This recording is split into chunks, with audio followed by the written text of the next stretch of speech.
তো দেখেন আমরা এতক্ষণ যে ম্যাথটা করলাম এটা ছিল কি, আমাদের এতক্ষণ আমরা আলোচনা করেছি রাউটিং প্রবলেম নিয়ে, অর্থাৎ কিভাবে আমরা লোকেশনটা প্ল্যানিং করলে আমাদের মিনিমাম রুট নিতে হয়, মিনিমাম রুট আমাদেরকে নিতে হয়।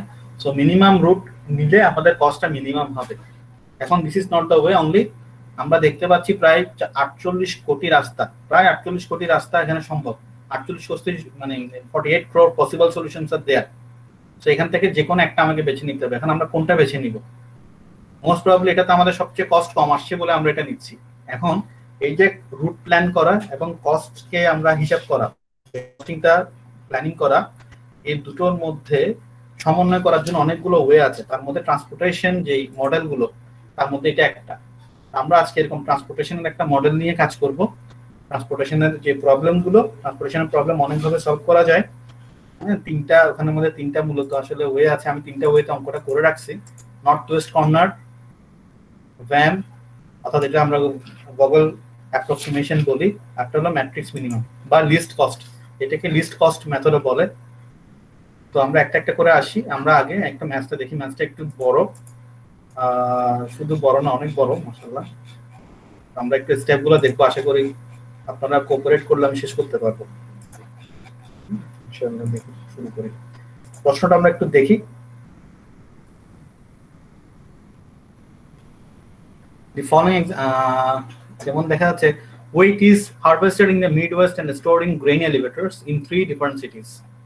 এটা ইউএস বেসড একটা example, Kansas City, Omaha and Des Moines. এখানে this grain elevator supply 3 flour mills.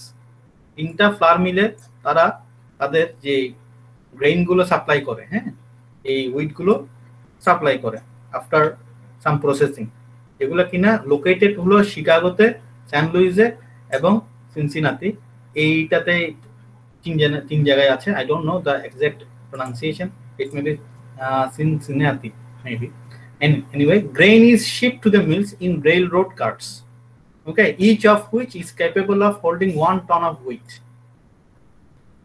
So each grain elevator is able to supply the following number of tons of wheat to the mills on monthly basis.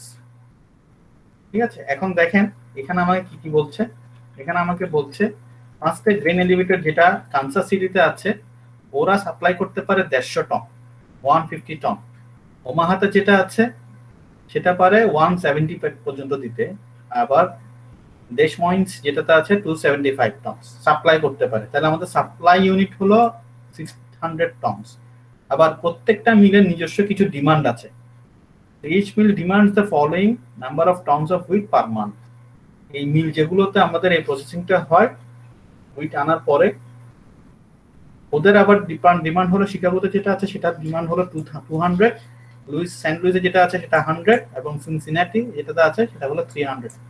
Total demand দেখতেছি আমি 600 tonnes. Actually এটাকে বলবো আমরা balanced problem, যেহেতু আমার এখানে demand এবং supply সমান আছে, তাহলে এটা একটা ব্যালেন্সড প্রবলেম। এখন এখানের মধ্যে আমার প্রবলেমটা কি, আমার এখানে এই জিনিসটা দিয়ে আমরা কি বুঝলাম? ঠিক আছে, এখানে আমাকে ইচ ডেস্টিনেশন, প্রতিটা ডেস্টিনেশনে the cost of transporting 1 ton of wheat from each grain elevator or source, আমরা এটাকে সোর্স বলতে পারি, যে এই গ্রেইন এলিভেটর যেগুলো আছে ওনারা নিয়ে যাবে সোর্স থেকে ডেস্টিনেশনে যাবে। Each mile differs according to the distance and rail system. ওদের যে গাড়িটা লাগবে, যেই ধরনের গাড়ি লাগবে, যে আমরা বলি পিকআপ ভ্যান বা ছোট বড় সাইজের একটা বিষয় আছে, হ্যাঁ, এবং ওদের যে অ্যাপ্রক্সিমেট যে ওদের কেরিং যে ইয়াগুলো ফ্যাসিলিটিস গুলো আছে এগুলোর উপর ডিপেন্ড করতেছে, এবং ডিস্টেন্সটা এখানে অনেক বড় একটা issue. So these costs are shown in the following table. For example, the cost of shipping 1 ton of wheat from the grain elevator at Omaha to the mill at Chicago is $7. এখন দেখেন, অর্থাৎ এখান থেকে Omaha থেকে শিকাগোতে 1 ton wheat আমার যদি transport করতে হয় আমার কস্টিং পড়ে $7।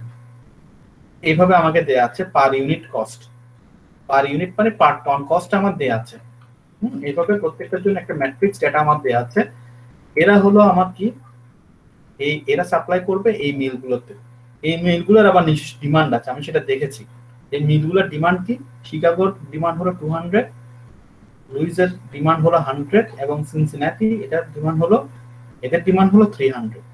আবার ক্যান্সাস সিটির কিন্তু নিজস্ব সাপ্লাই একটা কি আছে, ব্যারিয়ার আছে, ওরা এর চেয়ে বেশি সাপ্লাই করতে পারবে না। কানসাস সিটি ওদের সাপ্লাইয়ের ক্যাপাবিলিটি হলো 150, এরা ইন টোটাল 150 সাপ্লাই করতে পারবে। ওমাহা 175 পারবে, ডেস মইন্স ওরা 275 পারবে। এই হলো বিষয়। এখন আমি যদি এটাকে মাল্টিপ্লাই করে নিই, আমরা এরকম একটা মিনিমাইজ একটা ডেটা পাবো। ঠিক আছে, আমরা আপাতত এটাতে এই জটিল অংশটাতে আমরা এখন না যাই, আমরা এটাকে আগে একটু সাজিয়ে নিই। আমরা একটা ট্রান্সপোর্টেশন টেবল বানালাম। আমি আসলে জটিল করছি না, সিম্পল করছি। আপনারা কি এটুকু বুঝতে পেরেছেন? এই প্রশ্নটুকু বুঝেন নাই এমন কেউ আছেন কিনা? সিম্পল কথা, এইখান থেকে একটা মিল থেকে, এখান থেকে গ্রেন এলিভেটর বলতেছে যারা যারা সাপ্লাই করবে, এরা এই মিলগুলোতে জিনিসগুলো সাপ্লাই দিবে, দ্যাটস ইট। এবং সাপ্লাইয়ের পার টন কস্ট দেয়া আছে।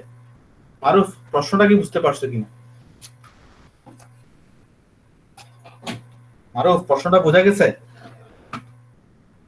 মূল জিনিস ধরতে পারি না এখনো।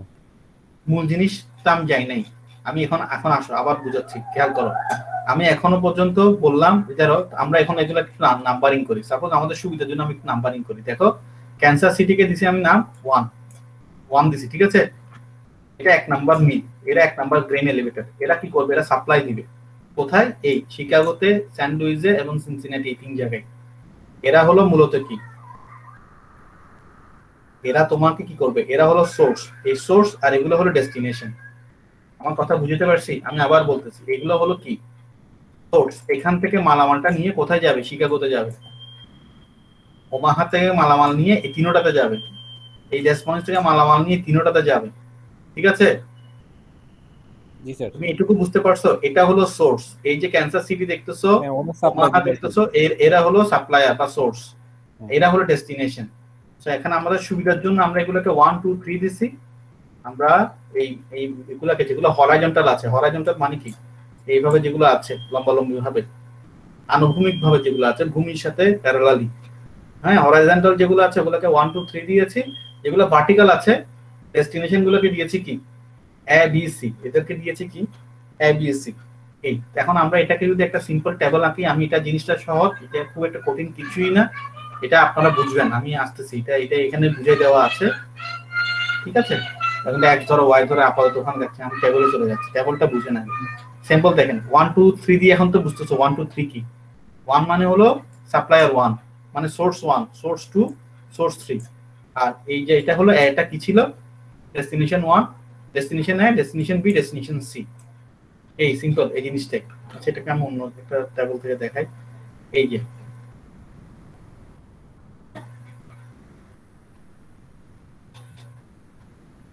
খেয়াল করেন, এই যে সাপ্লায়ার 1, সাপ্লায়ার 2, সাপ্লায়ার 3, সাপ্লায়ার 1 2 3 দিয়ে আমরা কি বুঝেছিলাম? এখানে নামগুলো দিছিলাম, ক্যান্সাস, ওমাহা, ডেস পয়েন্টস, ঠিক আছে? মারুফ, বুঝতে পারছো ভাই? জি স্যার, এতটুকু বুঝছি।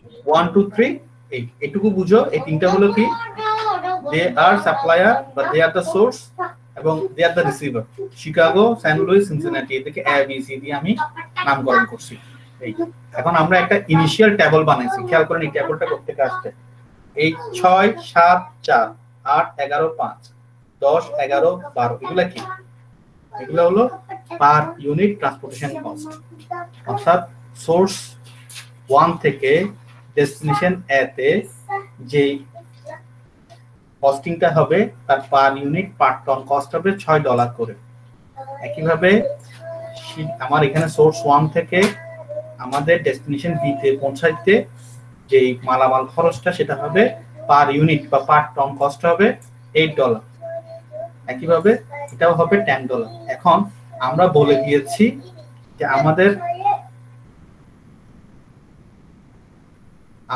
যে সাপ্লায়াররা আছে, সোর্স গুলো আছে, এই সোর্সদের কিন্তু একটা লিমিটেশন আছে। কি লিমিটেশন? Supply limitation.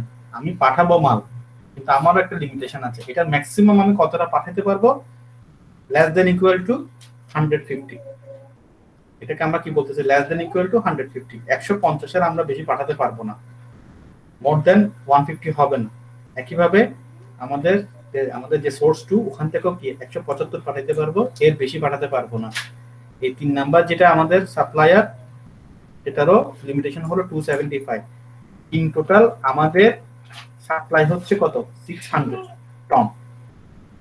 ওকে, একইভাবে আমাদের ডেস্টিনেশন এ বি সি, তিনটা ডেস্টিনেশন ছিল, ওই তিনটা ডেস্টিনেশনে আমাদের কি ডিমান্ড কত, 200 টন, 100 টন, 300 টন। তো যেহেতু দেখা যাচ্ছে আসলে আমাদের যে সাপ্লায়ার, ওদের যে পরিমাণ সাপ্লাই দেওয়ার কি আছে, ক্যাপাসিটি আছে, একইভাবে যারা ডেস্টিনেশনে আছে ওই ডেস্টিনেশনগুলোর যে ডিমান্ড আছে, এই মিলগুলোর, এই তিনটা মিলের ফ্যাক্টরির যে ডিমান্ড আছে, সেই ডিমান্ড এবং আমাদের এই সাপ্লায়ারদের সাপ্লাই অলমোস্ট মিলেই গেছে। এটা একটা ব্যালেন্সড, যদিও এটা প্র্যাকটিক্যালি হয়তো এরকম হয় না, সেক্ষেত্রে আনব্যালেন্স থাকলে এটাকে ব্যালেন্স করা ওয়ে আছে, আমরা এখন ওখানে যাচ্ছি না। আমাদের আজকের আলোচনার বিষয় হলো ব্যালেন্সড অ্যাটেনমেন্ট, ডিমান্ড এবং সাপ্লাই সমান ধরে নিই। So each cell in the tableau represent a table, actually tableau লিখা যায়, ট্যাবল লিখা যায়, সিম্পল অর্থ একই। Table represents the amount transported from one source to one destination. All the discussions are actually given. These are self-explanatory, yet I am going to make it easier for you. ঠিক আছে, আমরা এখানে easy করার চেষ্টা করছি, জিনিসটাকে সহজে, বড় একটা অঙ্ক এটাকে আমি সহজ করে বোঝানোর চেষ্টা করতেছি। হ্যাঁ, দেখেন এখানে লিখছে, ফর এক্সাম্পল আপনারা যদি পড়েন ইজিলি বুঝবেন। In sell 1A, 1A means বুঝতেছেন তো, 1A মানে কোনটা, এটা 1A means this is the cell 1A. The value $6 is the cost of transporting 1 ton of wheat from Kansas City to Chicago. তাহলে 1A মানে হলো এই অংশটা, ঠিক আছে, 1A হলো এই অংশটা, যে আমি যেখানে কার্সর রেখেছি সেটা। 1A মানে কি, অ্যাকচুয়ালি 1A মানে হলো এক নাম্বার সাপ্লায়ার A ডেস্টিনেশনে পৌঁছাবে, সোর্স 1 ডেস্টিনেশন A, এটার কস্টিং হবে $6, মানে পার টন কস্টিং হবে $6। সো এইভাবে আমাদের ম্যাট্রিক্স যে ডেটাগুলো দেয়া আছে, আমাদের ভিতরে যে মানগুলো আমরা দেখতে পাচ্ছি, এখানে ইন টোটাল রো কয়টা, 3টা রো আছে, 3টা কলাম আছে। তাহলে এটা একটা 3x3 ম্যাট্রিক্স, একটা 3x3 ম্যাট্রিক্স, যে মানগুলো কি দেয়া আছে, আবার টোটাল দেয়া আছে, ঠিক আছে। ওদের হরাইজন্টালি ইকুয়ালস 150। এই যারা সোর্স, এরা 150 বেশি দিতে পারবে না, এরা 175 এর বেশি দিতে পারবে না, এও 275 এর বেশি দিতে পারবে না। আর এতে মিনিমাম ডিমান্ড হলো 200, মিনিমাম ডিমান্ড 200, মিনিমাম ডিমান্ড 300। এই ইন টোটাল আমাদের দেখা যাচ্ছে ইনজেনারেলি আমাদের ডিমান্ড এবং সাপ্লাই ইকুয়ালস, এর একটা ব্যালেন্স আছে। এখন এটুকুই হলো আমাদের অ্যাকচুয়ালি অঙ্কের প্রশ্নটা। আমরা সবাই প্রশ্নটা বুঝতে পারছি কিনা স্যার, একটু আমাকে সবাই একটু কনফার্ম করেন যে প্রশ্নটা আপনারা বুঝছেন। আমাকে এখান থেকে কি বের করতে হবে আমি একটু করে বলে দেই আগে। হ্যাঁ, আমাকে বের করতে হবে, আমি এখান থেকে 1 2 3 এই সোর্স তিনটা থেকে এই তিনটা ডেস্টিনেশনে 600 ইউনিট কি করব, ট্রান্সপোর্ট করব। যে ডিমান্ডটা আছে 600 ইউনিটে, যে ডিমান্ড আছে ওই 600 ইউনিটে আমি সাপ্লাই করব, আদারওয়াইজ এটা আমারটা কি হবে না, স্যাচুরেটেড হবে না। আমাদের সাপ্লাই গুলো এক্সস্ট হবে, আমাদের এগুলো ডিমান্ডও স্যাটিসফাই হবে। আমরা ল্যাঙ্গুয়েজটা এভাবে ইউজ করব, সাপ্লাই যখন শেষ হয়ে যায় সেটাকে আমরা বলবো সাপ্লাই ইজ এক্সস্টেড, ডিমান্ড যখন মিট হবে তখন আমরা বলবো ডিমান্ড ইজ স্যাটিসফাইড। মানে এটাকে আমরা অপারেশন, আমাদের যখন আমরা এই ধরনের অপারেশন রিসার্চ করি বা এই ধরনের রিসার্চের টার্মগুলো এরকম, আমি টার্মগুলো এইভাবে পেয়েছি আমরা লিটারেচারে সবসময়, যে demand is always saturated or satisfied আর সাপ্লাই ইজ এক্সস্টেড। আসেন আমরা একটু দেখি, এই হলো প্রশ্ন। এখন স্যার আমাকে বলেন, আমাকে এখন মিনিমাম কস্টটা বের করতে হবে, অর্থাৎ কোন কোন রাস্তা দিয়ে গেলে, কিভাবে গেলে, কোন রুট না, এখানে রুটের প্ল্যানটা এখানে নাই, রুটের প্ল্যানটা আমরা এখানে দেখছিলাম, এখানে আমরা দেখতেছি কস্টের ব্যাপারটা, মিনিমাম কস্ট কোথায় আসবে। সো মিনিমাম কস্ট কিভাবে পাঠাইলে, কোন কোন লোকেশন, অর্থাৎ কোন সোর্স থেকে কোন ডেস্টিনেশনে কি পরিমাণ পণ্য পাঠালে, আমি আবার বলতেছি, কোন সোর্স থেকে কোন কোন ডেস্টিনেশনে কি কি পরিমাণ পণ্য পাঠালে আমার 600 unit, 600 ton demand, 600 ton supply করা যাবে। অর্থাৎ ডিমান্ড এবং সাপ্লাইটাকে আমি কি করতে পারবো, মিট করতে পারবো। আমি 600 টন সাপ্লাই দিতে পারবো, কিন্তু আমি তো নিশ্চয়ই এক জায়গা থেকেই দিব না, কারণ এদের লিমিটেশনস আছে। এরা কেউ চাইলে কিন্তু একা 600 টন দিতে পারবে না, একে সর্বোচ্চ 150 টন দিতে হবে, পারবে, 175 টন দিতে পারবে, 275 দিতে পারবে। কিন্তু এই তিনজন কিভাবে, এই তিনটা ডেস্টিনেশনে মালটাকে পাঠালে, কোন প্ল্যানে পাঠালে আমার সবচেয়ে কম কস্ট আসবে, এবং সেই কস্টটা কত, এই হলো আমাদের মূল প্রশ্ন। এবং ওই কস্টটা যে মিনিমাম, সেটাকে আমি কিভাবে প্রমাণ করব, ওগুলাকে আবার অপটিমাইজেশনের টেস্টের কিন্তু অনেকগুলো ওয়ে আছে। ঠিক আছে, এই প্রশ্নটা আমরা বুঝতে পারছেন কিনা একটু আমাকে কনফার্ম করেন। মারুফ, তুমি প্রশ্ন বুঝতে পারছো? ওনারা বুঝবেন, তোমরা বুঝছো কিনা একটু বলো, বা প্রশ্নটা বুঝতে পারছো কিনা। জি স্যার মারুফ, এতটুকু। আচ্ছা ফাইন, ভেরি গুড। তাহলে আমরা যাই। এখন দেখেন এখানে কিন্তু আমি আপনাদের রেফারেন্সের জন্য বলছি, এখানে কিন্তু সবগুলো কি দেয়া আছে, রেফারেন্স দেয়া আছে, প্রত্যেকটা স্টেপ বলা আছে এখানে। এখন আমি তো নিশ্চয়ই এখানে স্টেপ বাই স্টেপ পড়াইতে গেলে এটা আপনাদের জন্য এটা দেয়া হবে না। এখানে স্টেপ বলা আছে কোন স্টেপের পরে কি করবেন না করবেন, তো আমি স্টেপ ওয়াইজ যাচ্ছি না। আমি কি স্টেপগুলো পড়ে পড়ে শোনানোর প্রয়োজন আছে, নাকি আমি পুরো ম্যাথটা নিজের মতো করে বুঝাই আপনাদেরকে? কি বলেন? It's up to you. Sir, should I go through line by line, or should I use my own method to let you understand? কোনটা করব স্যার বলেন? এখানে কিন্তু স্টেপগুলো বলা আছে স্যার, আপনারা যদি একটু ধৈর্য নিয়ে পড়তে পারেন, ঠিক আছে? এখানে স্টেপগুলো বলা আছে কোন স্টেপের পরে কি করবেন। আচ্ছা, আমি আমার মতই বুঝাই, সেটাই ভালো হবে, না হলে তো আছে ওখানে। দেখেন এখানে তিনটা ওয়েতে আমরা করতে পারি। এই দেখেন, একটা হলো নর্থ ওয়েস্ট কর্নার মেথড, এই ম্যাথটা সলভ করে একটা মেথড হলো নর্থ ওয়েস্ট কর্নার মেথড, একটা হলো আমাদের মিনিমাম সেল কস্ট মেথড বা লিস্ট কস্ট মেথড, বা এটাকে আবার ম্যাক্সিমাম বলে, আপনার ম্যাট্রিক্স মিনিমাম মেথড বলে।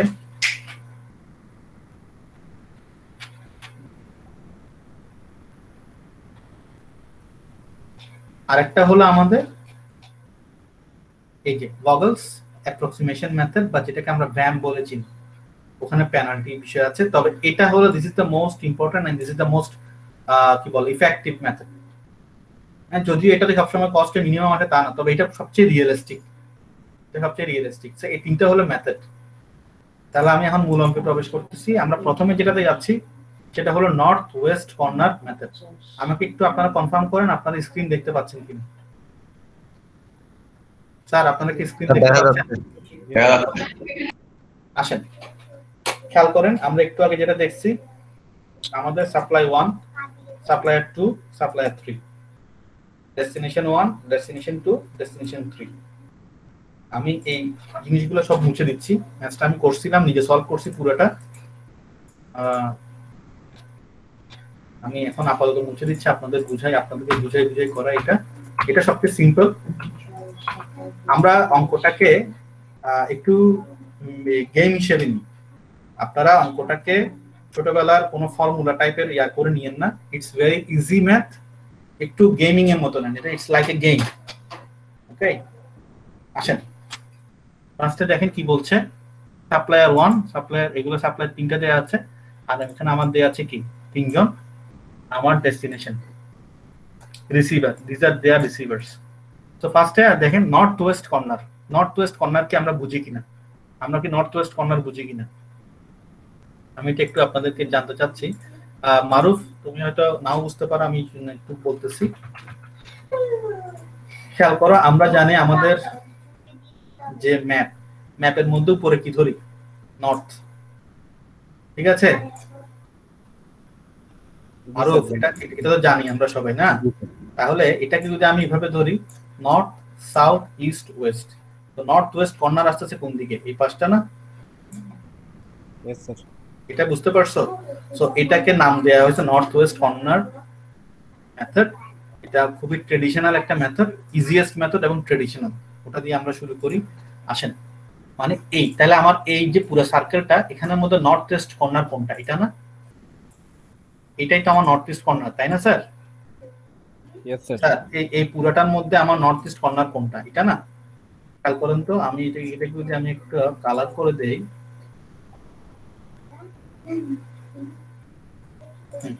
এখানের মধ্যে দেখেন আমার নর্থ ইস্ট কর্নার হলো এটা।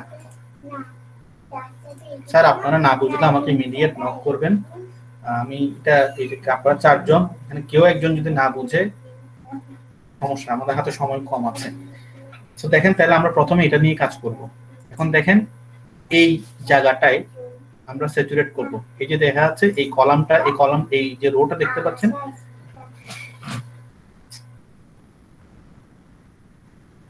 এই রোটা হলো ইউনিট, আর এই রোটা, সেকেন্ড রোটা দেখতে পাচ্ছেন একই সাপ্লায়ারের, এটা হলো cost per unit.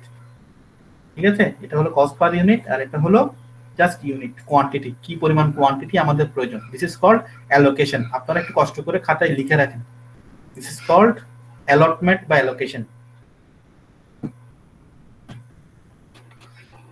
Sorry sir, this is called allocation. আমরা এখানে কত ইউনিট নিব ওইটাকে বলা হয় অ্যালোকেশন কোয়ান্টিটি। খেয়াল করেন এই জায়গাটায় এই কলামের ডিমান্ড কত, এই কলামে আমরা দেখতে পাচ্ছি ডিমান্ড 200, ডিমান্ড কত 200, কিন্তু সাপ্লাই আছে কত 150। আমি আবার বলতেছি ডিমান্ড আছে 200, সাপ্লাই আছে 150। So which one is possible? আমরা কি 200 এখানে ডিমান্ড করতে পারবো, ডিমান্ড ফুলফিল করতে পারবো? স্যার আমাকে একটু হেল্প করেন। নো স্যার, পারবো না। সর্বোচ্চ কত ডিমান্ড আমি এখানে ফুলফিল করতে পারবো? 150। তাহলে এই 150 এবং 200 এর মধ্যে আমার লোয়েস্ট হলো 150, তাহলে আমি এখানে 150 লিখে দিলাম। তো 150 টা আমি এখানে দিয়ে ফেলছি। তো দিয়ে ফেলাতে এই ডিমান্ডটা ওদের কমে গেল না, 150 ডিমান্ড কমে গেল না, এবং এখান থেকে 150 ডিমান্ড চলে গেছে, জিরো হয়ে গেছে। খেয়াল করেন আমাদের সাপ্লাই এখন রিকোয়ারমেন্ট 450 হয়ে গেছে, ডিমান্ডও 450 হয়ে গেছে। স্যার প্রথম সেলের কাজটা বুঝতে পারছেন কিনা আপনারা? জি বুঝতে পারছি স্যার। একটু কাইন্ডলি আপনারা আমাকে হেল্প করবেন, না বুঝলে একটু নক করবেন। তাহলে আমাদের প্রথম সেলটা স্যাচুরেটেড, আমাদের প্রথম সেলটা স্যাটিসফাইড, কিন্তু দেখেন এখানে ডিমান্ডটা এখনো পর্যন্ত কি আছে, এখানে ডিমান্ডটা এখনো পর্যন্ত বাকি আছে, কিন্তু এখানে সাপ্লাইটা কি হয়ে গেছে, এক্সস্টেড হয়ে গেছে। অর্থাৎ S1 এই সোর্স 1 এর সাপ্লাই শেষ, ওর আর কোনো সাপ্লাই দেওয়ার ক্ষমতা নাই। তার মানে ওর এই যে ওর লাইনটা, ওর টোটাল সাপ্লাইয়ের যে লাইনটা সেটা পুরোটা কি হয়ে গেল, স্যাচুরেটেড হয়ে গেল, বা এটা এক্সস্টেড হয়ে গেল। তাহলে এটাকে আমরা বোঝার জন্য মার্ক আপ করে দিচ্ছি, একটা মার্ক দিয়ে দিচ্ছি ফার্স্ট শেষ। ফাইন, তাহলে এই পুরো রোটার কাজ শেষ, পুরো রোটার কাজ শেষ। এই রোতে আমার আর কোনো কি নাই, সাপ্লাই করার কিছু সুযোগ নাই, এই এদের কোনো সাপ্লাই করার মতো কিছু বাকি নেই। ঠিক আছে, এখানের মধ্যে আমার কোনো আর অ্যালোকেশনের সুযোগ নেই, আমার ফুল অ্যালোকেশন আমি দিয়ে ফেলছি। এরপর আসেন, এখন যে 6টা সেল বাকি আছে, এই 6টা সেলের মধ্যে আবার নর্থ ওয়েস্ট কর্নার খুঁজি। নর্থ ওয়েস্ট মানে কি, এই যে নর্থ ওয়েস্ট কর্নার খুঁজি। এখানের মধ্যে সবচেয়ে নর্থ ওয়েস্ট কর্নার কোনটা? This is S2D1। S2D1 টা হলো আমার নর্থ ওয়েস্ট। আবার এখানে দেখি, আমাকে একটু মারুফ হেল্প করো। মারুফ এই সেলের ডিমান্ড কত? মারুফ জি স্যার, এসআর ডিমান্ড 50, আর সাপ্লাই কত আছে? 175। 175। তাহলে তো আমার মিনিমাম ডিমান্ডে ফুলফিল হয়ে যাচ্ছে, সাপ্লাইটা তো আমার কি সারপ্লাস, তাই না? তাহলে আমি এখানে 50 দিতে পারবো, 50 দিয়ে দিলাম। 50 দিয়ে দেওয়ায় এখানে আমার হয়ে গেছে 0, বা এখানে হয়ে গেছে 125। তাহলে এই কলামে আমার আর কোনো ডিমান্ড আছে নাই, এই কলামে আমার কোনো ডিমান্ড আর বাকি নেই। তাহলে এই কলামের ডিমান্ডটা আমাদের স্যাটিসফাইড হয়ে গেছে। ফাইন, তাহলে এটাও আমি কি করলাম, স্যাটিসফাই করে ফেললাম। ওকে, এরপর আসেন এই 4টা সেল আর বাকি আছে। এই 4টা সেলের মধ্যে নর্থ ওয়েস্ট কর্নার হলো এটা। এই কর্নারের মধ্যে আমার ডিমান্ড কত? অন্য একজন বলেন, মহিন সাহেব বলেন।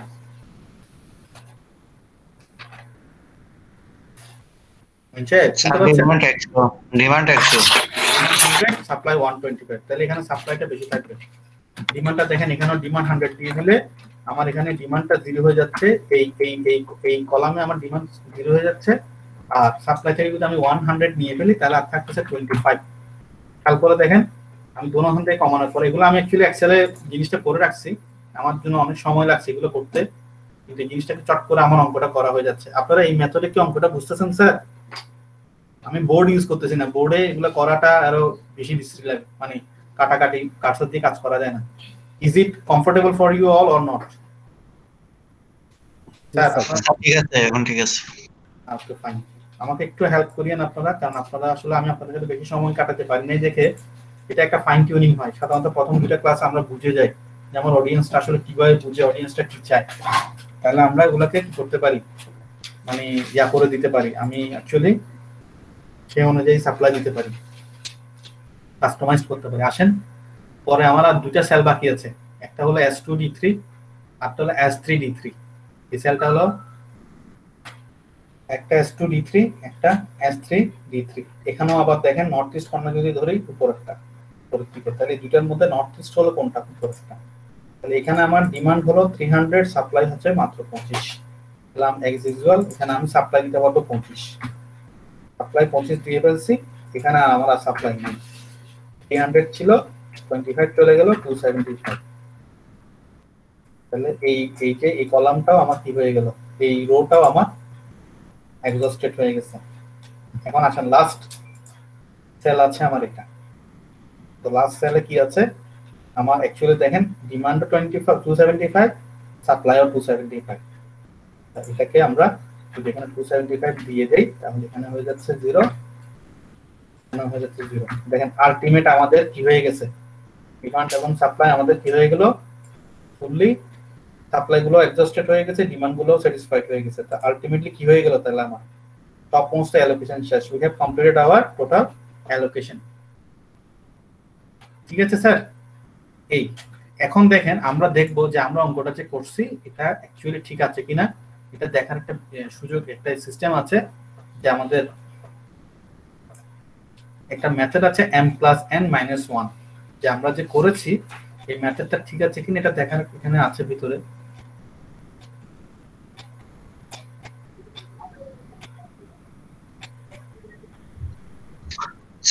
স্যার ম্যাথে আরেকটু জানতো, আমি লাস্ট স্টেপটা একটু হচ্ছে মনে হয়। এখানে আমরা 275 যে করছি নর্থ ইস্টে, এর আগের গড়গুলা ধরিনি কেন? আমি আসতেছি, দেখেন আমি আপনার প্রশ্নের উত্তর দিচ্ছি। আমি একটু ব্যাক করি, এটুকুতে আসি। দেখেন আমার যখন কোন ঘর ধরে নেই বলতেছেন স্যার? ঠিক আছে বুঝছি ঠিক আছে। এগুলো আগে থেকে আমাদের আইদার স্যাটিসফাইড অথবা এক্সিস্টেড ছিল না। এই যে দেখেন আমি এক্সেলে করাতে জিনিসটা কি করতে পারলাম, মানে আগে পিছিয়ে যেতে পারতেছি, এটাই হলো সুবিধা। যাই হোক, তাহলে আর কি বুঝাইতে হবে জিনিসটা বুঝতে পারছেন? আচ্ছা স্যার বুঝতে পারছেন? মনীষ সাহেব বুঝতে পারছেন আপনি? জি স্যার বুঝছি। এখন দেখেন এখানে আমরা কয়টা অ্যালোকেশন পাইলাম? 1 2 3 4 5। আমরা এখানে 5টা অ্যালোকেশন পাইছি, 5টা অপশন পাইছি। একটা হলো কি সোর্স 1 থেকে ডেস্টিনেশন 1 এ 150 ইউনিটস যাবে, সোর্স 2 থেকে তিনটা ডেস্টিনেশনে 50 ইউনিট, 100 ইউনিট এবং 25 ইউনিট যাবে, আর সোর্স 3 থেকে শুধুমাত্র ডেস্টিনেশন 3 তে 275 ইউনিট যাবে। কিন্তু এই যে 5টা অ্যালোকেশন ঠিক আছে কিনা এটা কেমনে বুঝবেন? এটা বুঝার একটা ফর্মুলা আছে, ফর্মুলাটাকে এভাবে লিখে m+n, অর্থাৎ রো প্লাস কলাম -1।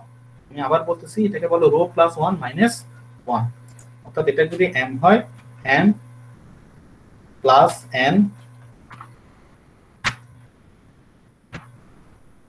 এটা হবে m+n, চাইটা তোমার ঝামেলা করতেছে, m+n-1, এটুকু বুঝলে হচ্ছে। দেখেন এখানে আমার রো কয়টা স্যার? 3টা রো 3টা কলাম, তাহলে 3 + 3, রো 3টা কলাম 3টা, 3 + 3 -1 কত হলো স্যার? 3 এ 3 এ 6, 6 থেকে 1 গেলে 5। তাহলে আমার অ্যালটমেন্ট কয়টা হলো? 1 2 3 4 5। তাহলে আমাদের অ্যালটমেন্টটা ঠিক আছে, আমাদের অ্যালোকেশনটা ঠিক আছে। এটা এখানে আছে, ওইটা কোথায় আছে আমি এই মুহূর্তে খুঁজে পাচ্ছি না।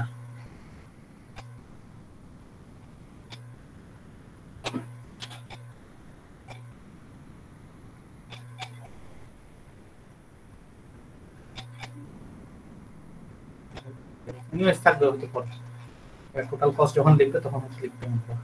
আচ্ছা এখন দেখেন আমি এটা আপনাদেরকে দেখাই, এইটুকু পর্যন্ত আমরা সবাই বুঝতে পারছি আশা করি। এখন দেখেন আমরা এখন কস্টটা বের করে ফেলি। আমি এগুলো মুছে দিচ্ছি, আমি এগুলো সাজিয়ে রাখছিলাম আপনাদেরকে বোঝানোর জন্য, খেয়াল করেন, নেম করে দিচ্ছি, খেয়াল করেন। আমি ইউনিটগুলো স্যার এগুলো তো বুঝতে পারছেন, এটা ইউনিট এবং এটা কস্ট পার ইউনিট, C/U। তাহলে আমি এগুলো লিখে ফেলছি।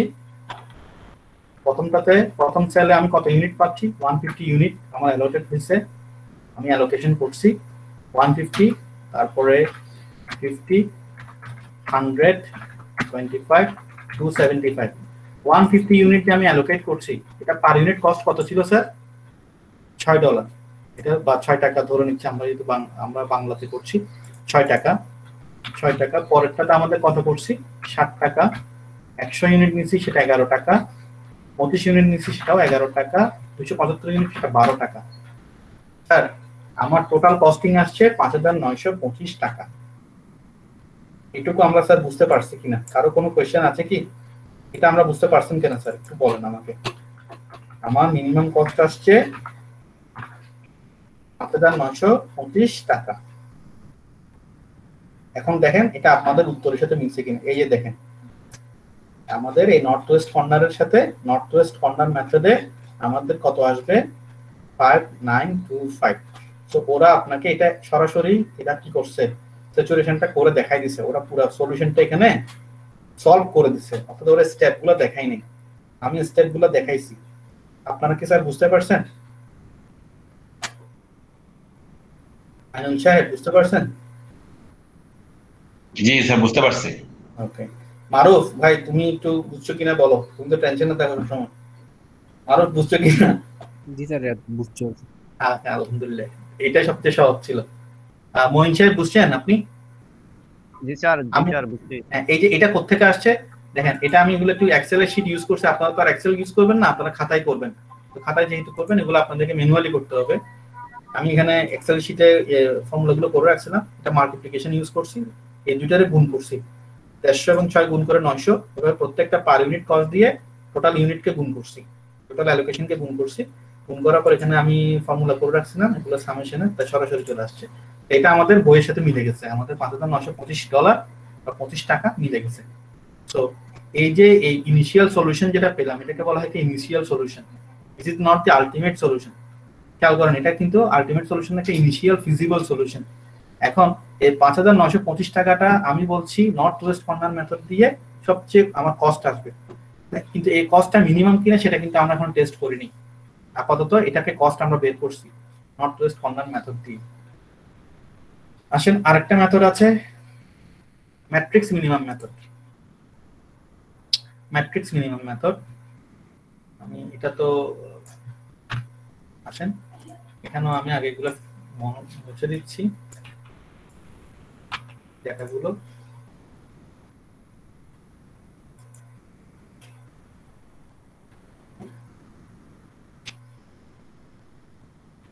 আচ্ছা, ম্যাট্রিক্স মিনিমাম মেথডে যেটা করি আমরা সেটা হলো, আমরা যে সেলগুলো দেখতে পাচ্ছেন ভিতরে, এখানে যে সেলগুলো আপনারা দেখতে পাচ্ছেন এগুলো পার ইউনিট কস্ট দেওয়া আছে না স্যার, এটাকে ম্যাট্রিক্স মিনিমাম মেথডও বলে, আবার এটাকে লিস্ট কস্ট মেথডও বলে।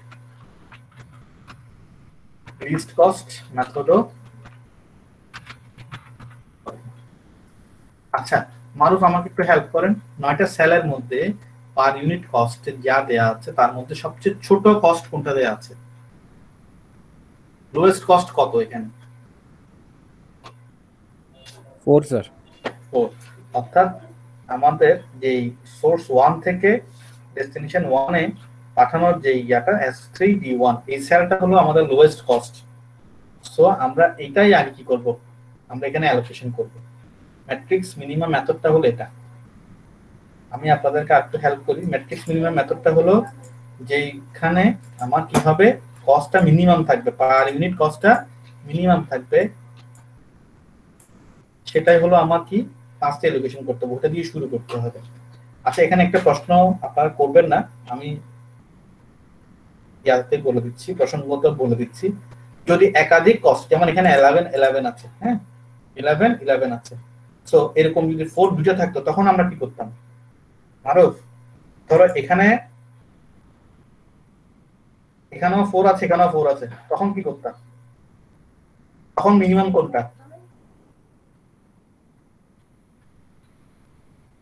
মারুফ মারুফ শুনতে পাচ্ছ? জি স্যার শুনতে পাচ্ছি, চিন্তা আমাকে করতেছি। বলো, যদি আমার এখানে দুইটা 4 হয়, স্যার কেউ একজন বলতে পারবেন আইনুল সাহেব একটু আমাকে হেল্প করেন, যদি আমার এখানে দুটো 4 হয়, দুটোই মিনিমাম কস্ট হয়, তখন আমি কি করব?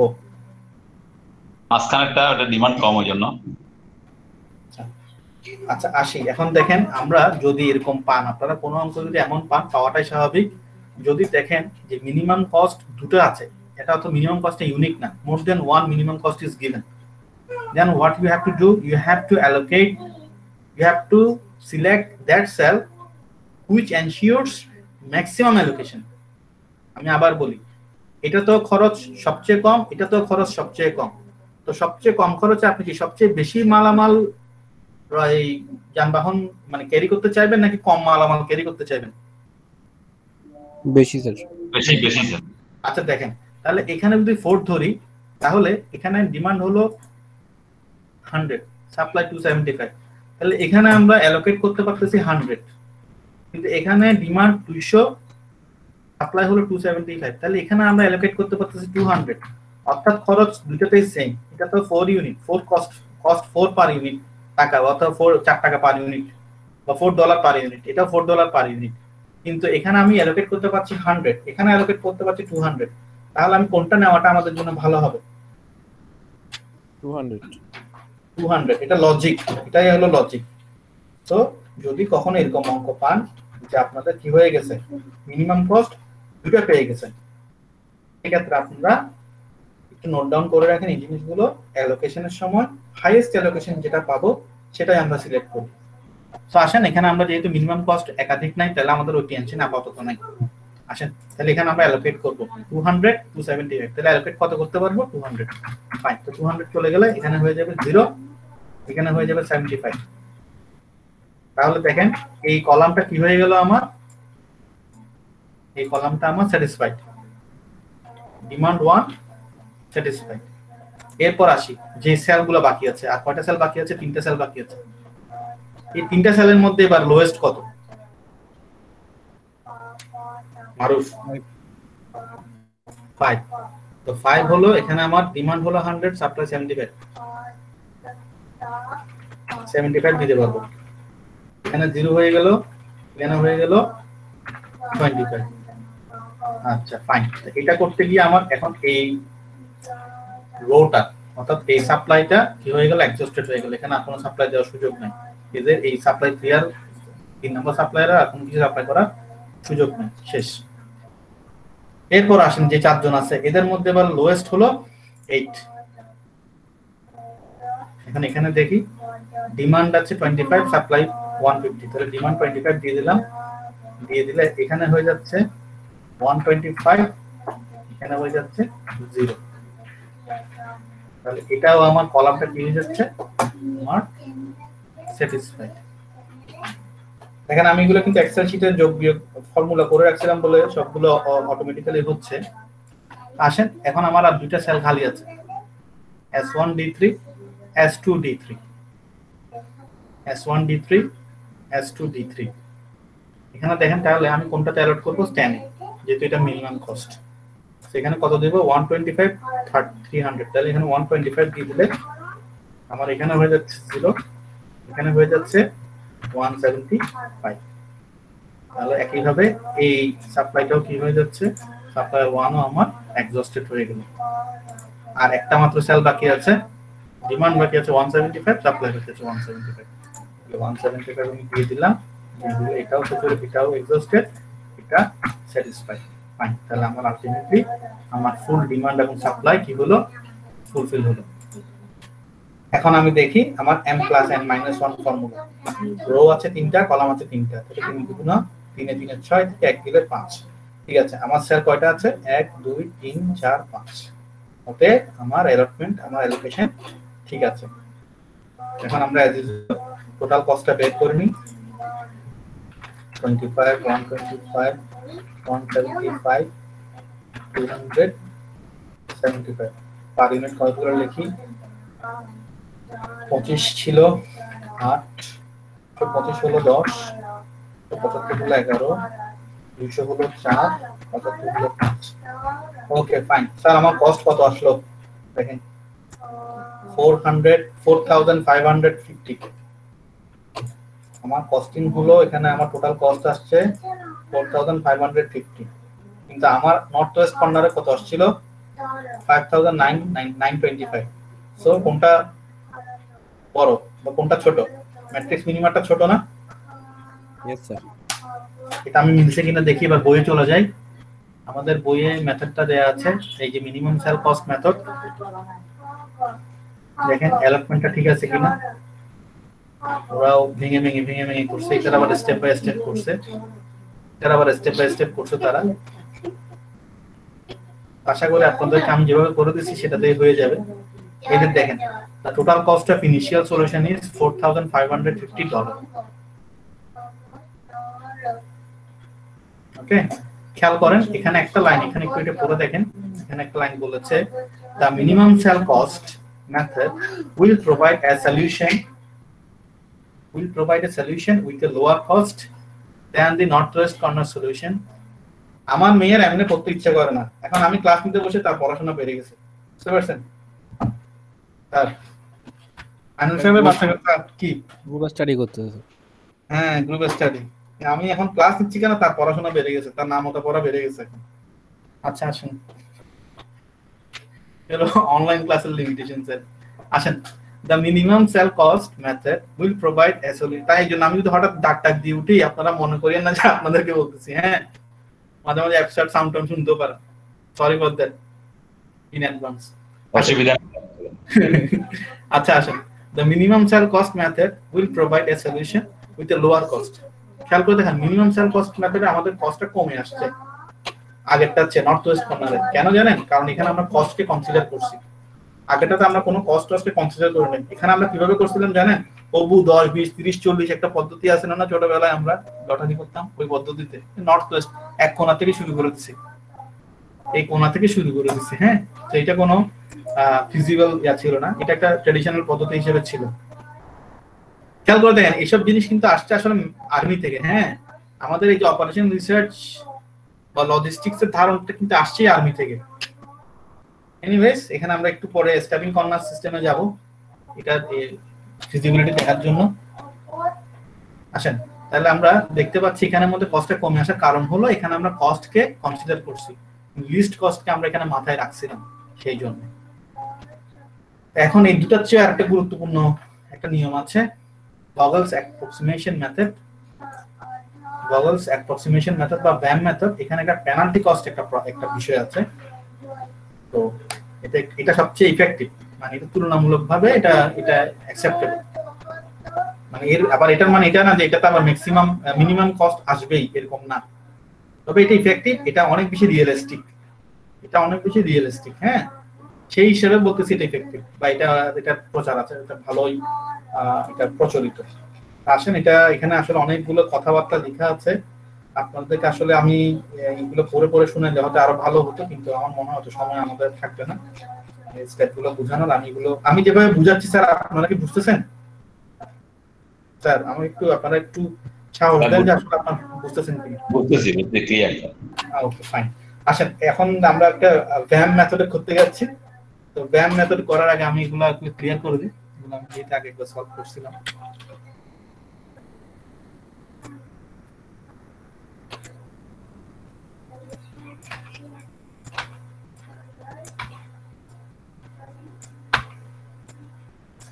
Okay fine.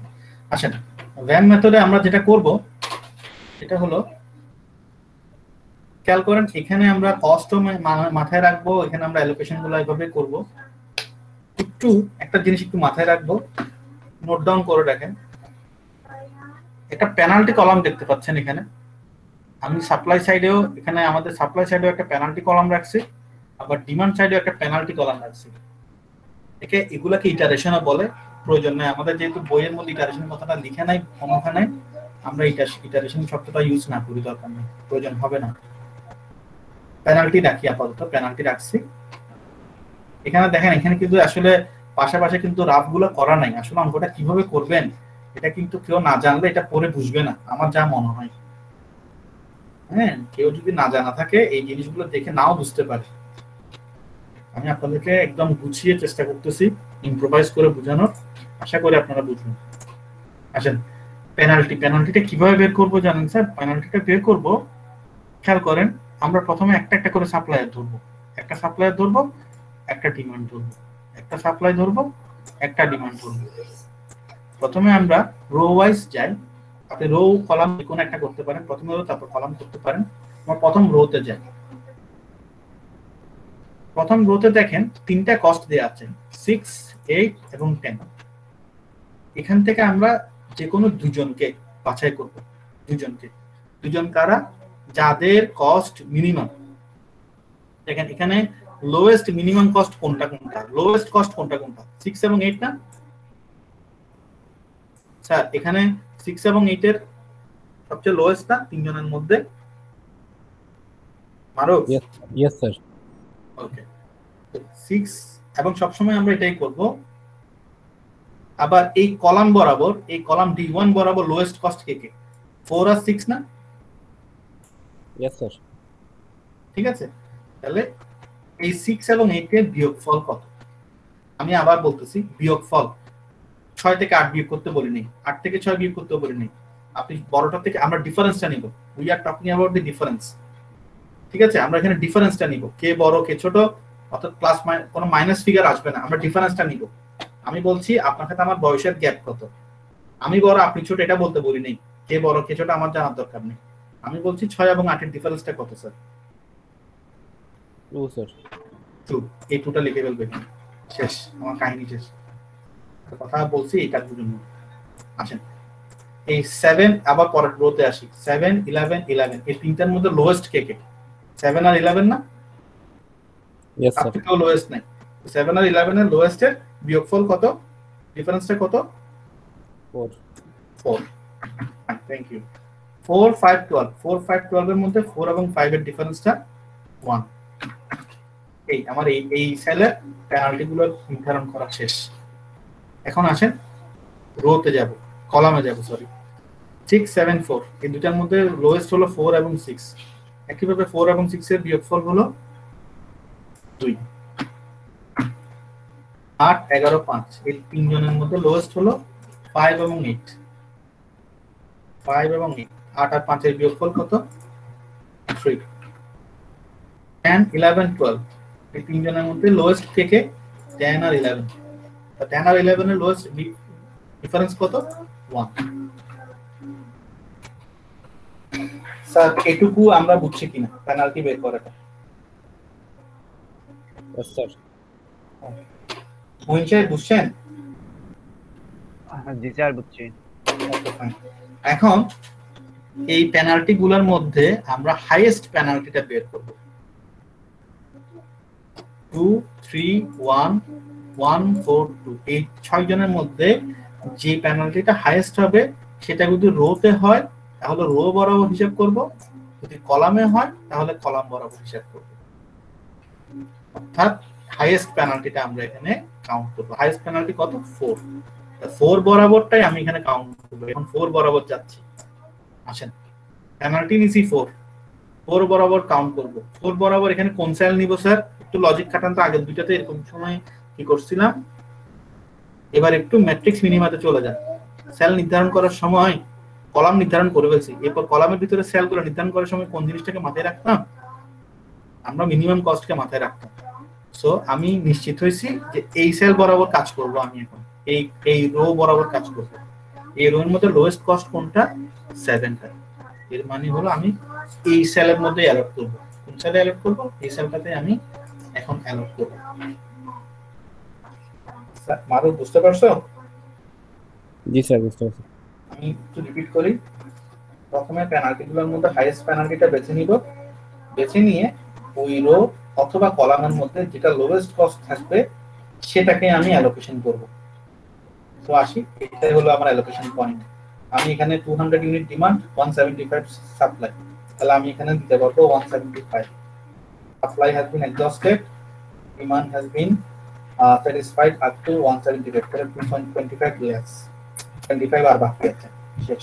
তাহলে এই সাপ্লাই যেহেতু পয়েন্টটা কি হয়ে গেছে আমার এক্সহস্টেড হয়ে গেছে, এটা পুরা এই লাইনে আমার কি দরকার নাই, আর কোনো সাপ্লাই দেওয়ার সুযোগ আছে?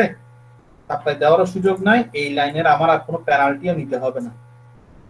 এই লাইনে আমার আর কোনো কি করতে হবে না, কোনো পেনাল্টিও ক্যালকুলেশন করতে হবে না, শেষ। গন ইজ গন। আবার নতুন করে শুরু করি, শেষ। একবার এই সেলের কাজ শেষ। স্যার এটাকেই আমি এখন রিপিট করব। এটুকু পর্যন্ত আমরা সবাই বুঝছি কিনা? Yes, sir. একটু বাকিরাও একটু রেসপন্স করেন। মহিন সাহেব বুঝছেন? জি স্যার বুঝছি। আসেন পরেরটাতে যাই। এখানে 6 8 10 একইভাবে আবার 2 4 এবং 5 1 অর্থাৎ এই লাইনগুলো তো চলে গেছে, আমি একটু এগুলো তো একটু করে দিই, এদের কাজ তো শেষ হয়ে গেছে, এই কলাম এই রো এর কাজও শেষ। হ্যাঁ 2 আর 1, এরপরে আবার এই রোতে দ্বিতীয় রোতে আসি, 6 এবং 4 বাকি আছে, 6 এবং 4 ডিফারেন্স হলো 2, 8 এবং 5 ডিফারেন্স হলো 3, 10 এবং 12 ডিফারেন্স হলো 2। এখন আসেন 2 1 2 3 2, which one is highest penalty? মারুফ কোনটা হাইয়েস্ট পেনাল্টির মধ্যে? 2 স্যার, একটু দেখে বলো। কোশ্চেনটা বুঝিয়ে ঠিক ঠিক 3টা হলো হাইয়েস্ট, তাহলে 3 বরাবর এই 3 কলামটাতে আমাকে নিতে হবে, অ্যালোকেশন পয়েন্ট ঠিক করতে হবে। এখন 5 নিব না 8 নিব? 5 স্যার। 5। আচ্ছা কত নিব?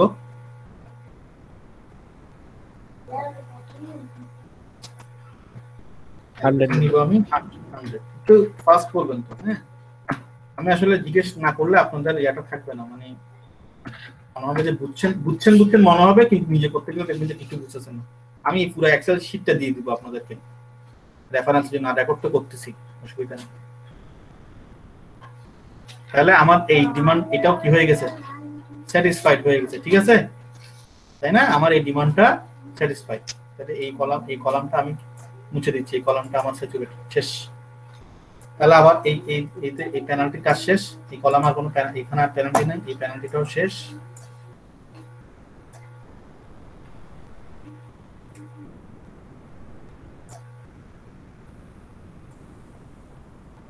ফাইন, এখন আসেন আবার থার্ড।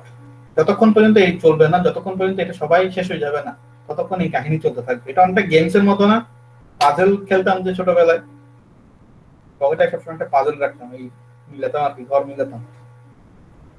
আচ্ছা আসেন 6 10, 6 এবং 10 এর ডিফারেন্স কত? 4। এরপরে আবার 4 এবং 12 বাকি আছে, তো 4 এবং 12 এর ডিফারেন্স কত? 8। এখন দেখেন 6 এবং 4 এর ডিফারেন্স 2, আবার এদিকে 10 এবং 12 এর ডিফারেন্স 2।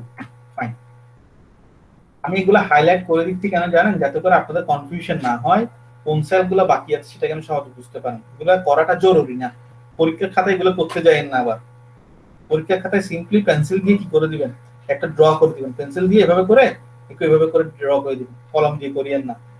প্রয়োজন হলে পুরো ম্যাথটাই পেন্সিল দিয়ে করবেন, কোনো সমস্যা নেই।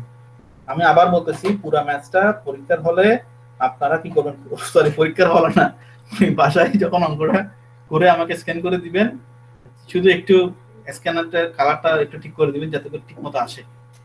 হ্যাঁ কালার আসাটা সমস্যা, আদারওয়াইজ পেন্সিল দিয়ে আপনি ম্যাথ করলে কোনো সমস্যা নেই। একেবারে না করলেও আপনারা পেন্সিল দিয়ে এরকম করে ড্র করে দিবেন, সিম্পল এভাবে করে, মানে এখানে দেখাইতে পারতেছি না, মানে সিম্পল এভাবে করে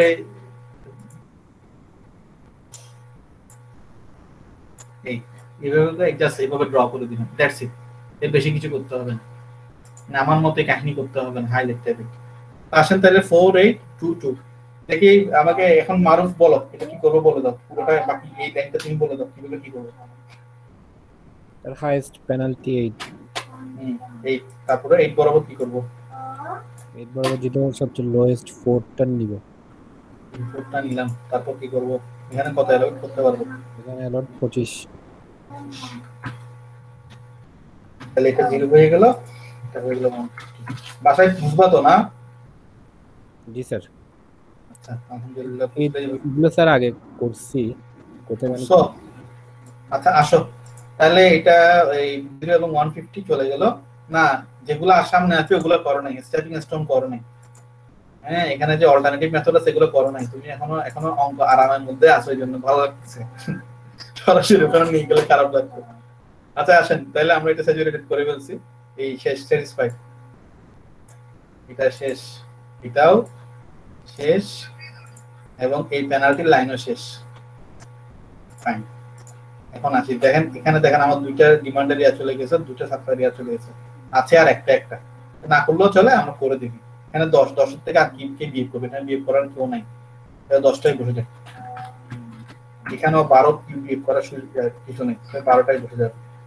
আর এখানে কে থাকবে 2, 10 আর 12 বিয়োগফল হলো 2। এখানে হাইয়েস্ট কত? হাইয়েস্ট হলো 12। হাইয়েস্ট যেহেতু 12, তাহলে এখানেই আমার কি হবে? আর কোনো সেল নাই, লোয়েস্ট কস্ট দেখার কিছু নাই, তাহলে এটাই আমার অ্যালার্ট করতে হবে 150 বললাম। 150 অ্যালার্ট করলে এটা 0, তারপরে এগুলো 150। ওকে, তাহলে এটা যখন স্যাচুরেটেড হয়ে গেছে তাহলে এটা আমার মুছে দিচ্ছি, এটা আমার শেষ এবং এই পেনাল্টির ঘরও শেষ। আর বাকি আছে কে? আর বাকি আছে শুধু 10টা, একটা সেট লোকে লিখে দিলাম। এইখানেও শুধু বাকি আছে 10, 10 কে লিখে দিলাম। এখন আসেন এখানে কত অ্যালার্ট হবে? ডিমান্ড আছে 150, সাপ্লাই আছে 150, তাহলে 150 শেষ। 150 সাপ্লাই, 150 ডিমান্ড। আর এখানে দুটাই 0 হয়ে গেল, ডিমান্ডও 0 হয়ে গেল, সাপ্লাই 0 হয়ে গেল, অর্থাৎ আমার ফুললি স্যাটিসফাইড। এখানে ফুললি সাপ্লাইও এক্সহস্টেড হয়ে গেল। কয়টা পয়েন্ট, কয়টা সেল পেলাম? 1 2 3 4 5। আমার n + n - 1 সূত্র কি? 3 + 3 6, 6 থেকে 1 গেলে 5। এগুলো লিখে ফেলি। 150 175 25 100 150। cost per unit 10 7 4 5 1। স্যার আমার টোটাল কস্ট কত আসলো?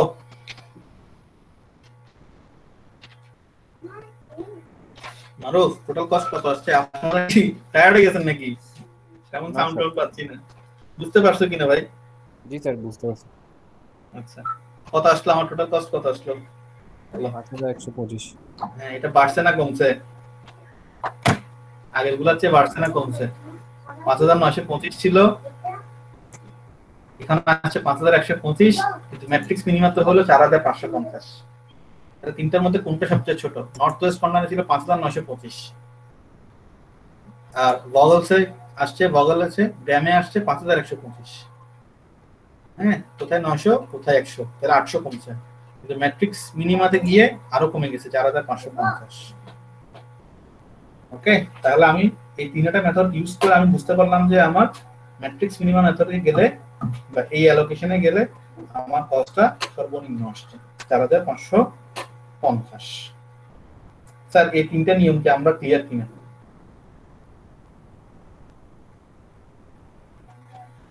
স্যার ক্লিয়ার হয়েছি। পরীক্ষার সময় কি 3টা দিতে হবে, কিছু উল্লেখ থাকতে হবে? আমি যদি দিই এগুলা নাম্বার দিয়ে দিব, নাম্বার বাড়াই দিব, বুঝছেন?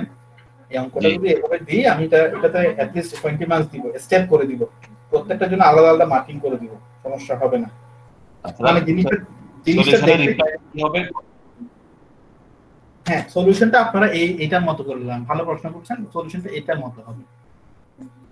এই যে এখানে যেভাবে দিই না, এখানে আমরা যেভাবে হিসাব করে যোগ বিয়োগ করে দিচ্ছি, এইভাবে এই যে আপনারা টোটাল কস্টটা এভাবে দিবেন। এই যে আমি এখানে করছি না ইউনিট কস্টটা, আপনারা সলিউশন এটাই করে দিবেন, দ্যাটস ইট। আমি যে এটা পারবে সে ওইটা পারবে। আপনারা তো আর ছোট বাচ্চা না যে আমি আপনাকে 100 টাকার 1 বছরের সুদ, 10 টাকার 5 বছরের কত হবে এগুলো লিখতে হবে দরকার নেই। This is not required. আপনি জিনিসটা বুঝছেন কিনা এটা হলো আমার দেখার বিষয়। Otherwise this sort of things are not actually nowadays it is not done in manually, it is not able, হ্যাঁ একদম এটা করাই হয় না। these all are done in simulated softwares। এটার জন্য পাইথন ইউজ করি, আর ইউজ করি, ঠিক আছে? এটার জন্য এগুলো এখন কিন্তু সফটওয়্যার আছে, আমরা এগুলো এসব করার জন্য আমরা সফটওয়্যার ইউজ করি। এগুলো আপনার অ্যাকচুয়ালি আমাদেরকে শিখতে হয় আর কি, শিখে রাখতে হয় যে বেসিকটা কি আসলে। অনেকটা আমি যেমন আমি স্টুডেন্টদের টিউশনি করার সময় আমরা হাতে করে শিখাইতাম সদৃশ আবৃত দশমিক থেকে অসদৃশ আবৃত দশমিকে কিভাবে রূপান্তর, বা অসদৃশ থেকে সদৃশ, কিংবা মূল নিয়মে বর্গমূল কিভাবে করা যায়। মনে আছে এগুলো পারবেন কেউ একজন? মারুফ তো টিউশনি করো, বলতে পারবা মূল নিয়মে বর্গমূল কিভাবে করে?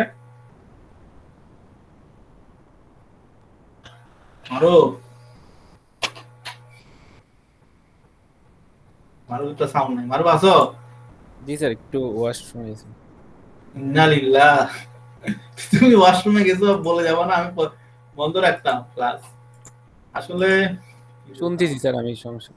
না বুঝছি, আমি অ্যাকচুয়ালি আপনাদের আমার খারাপটা লাগতেছে আসলে, সময় পাই নাই তো, এখন আপনাদেরকে এখন ভুল বুঝাবুঝি হবে একটা, কিন্তু স্যার কিছুই পড়াই নাই এরকম হয়ে যাবে। আদারওয়াইজ দেখেন আমি এই যে ক্লাস যতগুলো নিছি অনলাইন, এগুলো দেখতে পাচ্ছেন, আইনুল সাহেব দেখতে পাচ্ছেন জি স্যার, দেখতে পাচ্ছি। এগুলো, এটা আমার দিস ইজ মাই চ্যানেল, আমি যতগুলো মানে ক্লাস নিই সবগুলো রেকর্ড করে করে দেখেন কতগুলো অলমোস্ট আপলোড করে দিছি ওদেরকে। এবং আমার গ্রুপগুলো যদি আপনি দেখেন, আমি একটু করে একটু প্রসঙ্গত আসছে একটু বলি, এগুলো অ্যাকচুয়ালি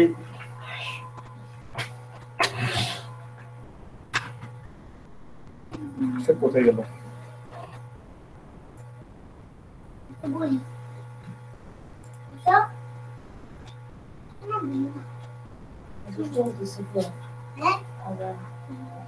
কি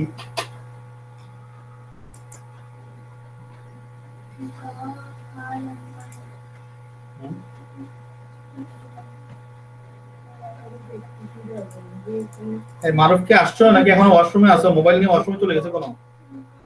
না স্যার আছি স্যার। আচ্ছা, যেটা বলছিলাম না, একটু করে আপনাদেরকে জাস্ট শেয়ার করতেছি যে আসলে কি রে মোবাইল কি হয়ে গেছে।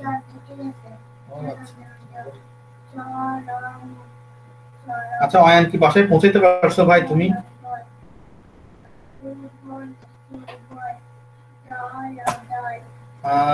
এই যে স্যার দেখেন, এই যে দেখেন, দেখতে পাচ্ছেন আইনুল সাহেব, আপনার মহিন সাহেব দেখতে পাচ্ছেন?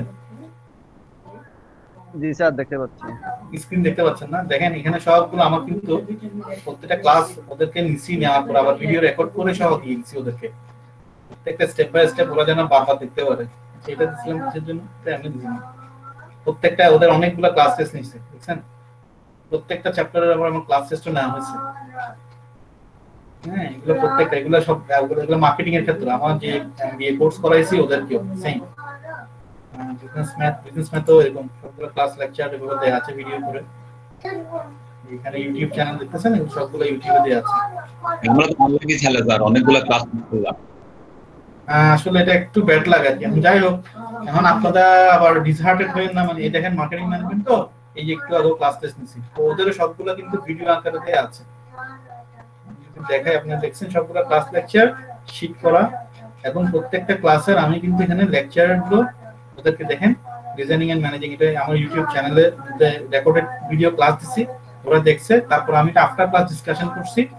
এভাবে করে কিন্তু আমার পুরো সেমিস্টার গেছে। এই যে দেখতেছেন প্রত্যেকটা লেকচার আমার ভিডিও করা আছে, সেগুলো এইভাবে করে করে আসলে ওদেরকে ভিডিও লেকচার দিছি, লেখার পরে আবার দেখেন মিনিট সহ দেখে দিছি কোন লেকচার কত মিনিট করে দিয়ে, তারপর ওরা দেখে নিছে, দেখে নেওয়ার পর আফটার ক্লাস আফটার লেকচার একটা ডিসকাশন করছি, ঠিক আছে?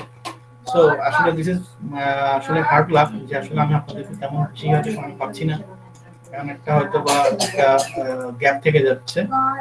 আমি চেষ্টা করতেছি আসলে যেটুকু সময় পেয়েছি, যাতে আপনার 5 দিন আছে জানি না ক্লাস নিতে পারবো কিনা, তো আপনারা মানে ইয়া করিয়েন না যে হ্যাঁ, আর যদি আপনাদের মনে হয় যে আপনারা কন্টিনিউ করতে পারবেন বা সময় দিতে পারবেন, তাহলে হয়তো নেক্সট সেমিস্টারে যদি কোর্সটা অফার হয়, তাহলে যেই নেক আমি নিই বা অন্য কেউ নিলে আমি ইনভাইট করবো যে আপনারা যদি প্রয়োজন থাকে, আপনারা আপনাদের কোনো নলেজ গ্যাপ থাকবে সেটা একটু আমাদেরকে জানালে আমরা আপনাদেরকে সাহায্য করবো, ঠিক আছে স্যার? যেহেতু একটা বুঝতেছেন তো প্রাইভেট ফার্ম, এখন প্রাইভেট জব করতেছে সুমন স্যার, রিজাইন দিচ্ছেন অ্যাকচুয়ালি, তো এটাতে একটু তো ডিমান্ড এন্ড সাপ্লাই গ্যাপ হয়ে গেছে, ঠিক বুঝছেন? আচ্ছা যাক মারুফ, এখন তুমি বুঝছো নাকি আর বলতে হবে এটা? স্যার বুঝতে পারছি। ওকে ফাইন, তাহলে আমরা এই এখন যেটা করছি দেখেন, আমি এখন বইয়ে চলে যাচ্ছি, বইয়ের মধ্যে থেকে একটু দেখাই আপনাদেরকে। আমরা তিনটা সলিউশন করছি, ওকে? তাহলে তার টোটাল কস্ট অফ ইনিশিয়াল জ্ঞান 5125, নর্থ ওয়েস্ট কর্নার হলো 5925, আর মিনিমাম সেল কস্ট হলো 4550। ওকে, তাহলে আমাদের মিনিমাম সেল কস্ট সবচেয়ে কম আসলো। এখন এখানে আমাদের এখন দেখার বিষয় হলো যে এই যে সলিউশনটা করলাম, once an initial basic feasible solution has been determined by any one of the previous three methods, the next step is to solve the model for the optimal or minimum total cost. Sir এতক্ষণ আমরা যেটা করছি সেটা ছিল actually আমরা এই কস্টটা বের করার ওয়ে করছি, কস্টটা কিভাবে আসে কত আসে সেটা বের করছি, কিন্তু এটাই যে আমার কি মিনিমাম কস্ট কিনা নাকি আর কিছু করা যাবে। হ্যাঁ, আমি যে মিনিমাম কস্ট পেয়েছি স্যার এখন কত, মিনিমাম কস্ট পেয়েছি আসলে 4550, ব্যামে পেয়েছি 5125, আর এটাতে 5925, এটা তো একেবারে আউট অফ রিচ। সো এটাও যে আসলে আমার মিনিমাম কিনা সেটা আমাকে এখন দেখতে বলছে, টেস্ট করে দেখতে বলছে। ঠিক আছে স্যার, এটুকু বুঝতে পারছেন? Yes, sir. এখন দেখেন আমাকে এখন একটা মেথড আমি একটু ফলো করি। দুটা মেথড আছে দেখার, একটা হলো স্টেপিং স্টোন সলিউশন মেথড, আর একটা মডিফাইড ডিস্ট্রিবিউশন মেথড। আমাদের আসলে দুটো করার তো একটা করার সময় পাবো কিনা জানি না। স্টেপিং স্টোন মেথডটাতে আমরা যাচ্ছি। স্টেপিং স্টোন মেথড এটাতে আমরা দেখো যে স্টেপিং স্টোন বলতে কি বুঝাই স্যার একটু খেয়াল করেন। আপনারা তো এটুকু তো বুঝি স্টেপিং স্টোন মানে কি। এই মারুফ বলো এটা বাংলা কি হতে পারে, সুন্দর একটা বাংলা বলো স্টেপিং স্টোন।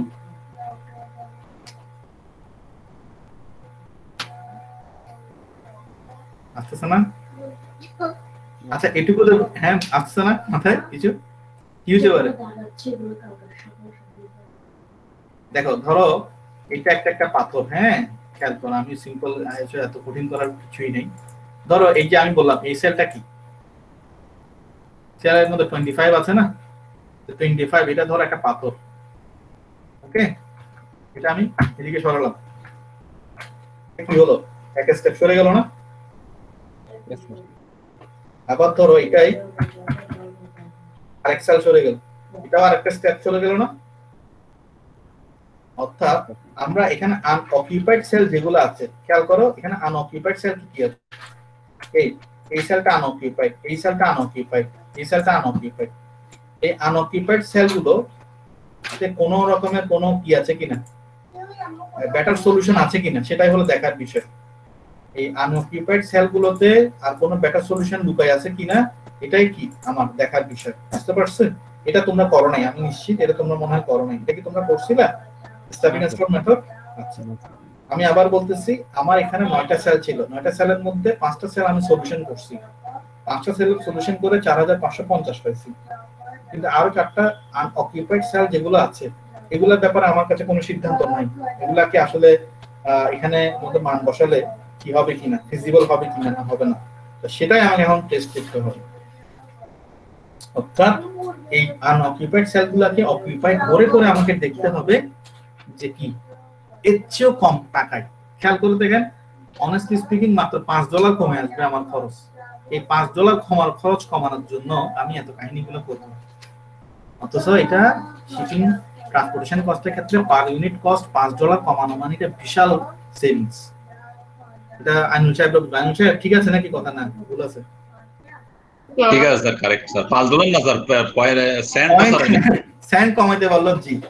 এখন এটা এই জন্য একটা ইস্যু, আমরা দেখবেন এত বিশাল একটা অঙ্ক করার পরে এই পুরো অঙ্কটা করার পরে দিয়ে দেখবেন মাত্র $5 কমে আসবে। এই 550 ছিল 525 আসবে। হ্যাঁ মনে শেষ করি টাকাতে হিসাব না করে ডলার হিসাব করেন কমানোর সময়। হ্যাঁ যদি বাংলাতে বলেন 5 টাকা কমবে তো 5 টাকা কমবে, আসলে বেশি তেমন ভালো লাগছে না। এই হলো ব্যাপার, স্টেপিং স্টোন মানে হলো সরানো, সেলগুলো সরানো। তো এটা মেথডটাই এমন যে সেলগুলো সরে সরে বামে যাবে ডানে যাবে, আনঅকুপাইড গুলো অকুপাইড হবে, অকুপাইড আনঅকুপাইড হবে। এইজন্য এটা নাম দিয়েছে সম্ভবত স্টেপিং স্টোন। সো এটা একটু গেমের মতো দেখতে, গেমিং মনে হচ্ছে না মারো? কি বলো? জি স্যার, অনেক মজা আসতেছে। মজা এই জন্য লাগতেছে, এক্সারসাইজ করতেছি। বোর্ডে করলে মাথা খারাপ হয়ে যেত, কারণ আমরা ফরওয়ার্ড ব্যাকওয়ার্ড করতে পারতাম না, যে আবার কাটো আবার মুছো, মানে মাথায় রাখতে পারতাম না, জিনিসটা হয়ে যেত। আমি এই জন্য এক্সারসাইজটা এলাও করছি। পরীক্ষার খাতায় বুঝে যাবে আর কি। পরীক্ষায় আমি যদি আমাকে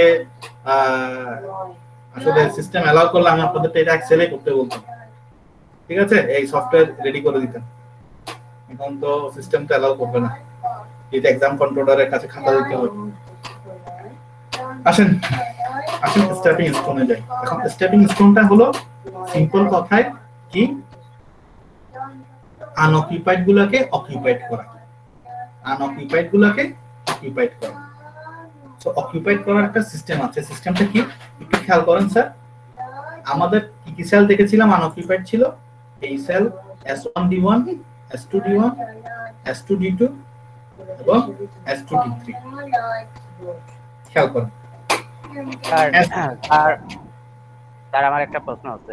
হ্যাঁ হ্যাঁ স্যার বলেন। স্যার এখানে ম্যাথটা করার সময় আপনি যখন এটা ডিমান্ড আর সাপ্লাই পুরোপুরি হয়ে যায় জিরো বানাই দেন মুছে, তো আমরা খাতায় করার সময় জিরো গুলো কেমনে বানাবো, মুছবো কেমনে? ওইটা কি পাশে জিরো বানাবো? ও আল্লাহ স্যার স্যার অনেক ভালো প্রশ্ন করছেন। এটা করিয়েন না, জিরো করে দিয়েন না। জিরো করে দিলে আপনাদের আবার সমস্যা, বারবার মুছতে হবে। আমি জিনিসটাকে আমি আপনাদেরকে দেখাই দিচ্ছি। ধরেন আমি একটা এই ধরেন এখানে কি ছিল, এখানে ধরেন 150 ছিল। হ্যাঁ, আপনারা প্রতিবার এভাবে করবেন, আপনারা পেন্সিল দিয়ে করবেন। ধরেন 150, এখান থেকে 50 নিয়ে ফেলছি, আবার এভাবে লিখে দিবেন 100। আবার এখান থেকে 25 নিয়ে ফেলছেন, এখানে লিখে দিবেন 75 চলে গেছে আর 25 আছে। এই 25 চলে গেছে, এখন 0 হয়েছে।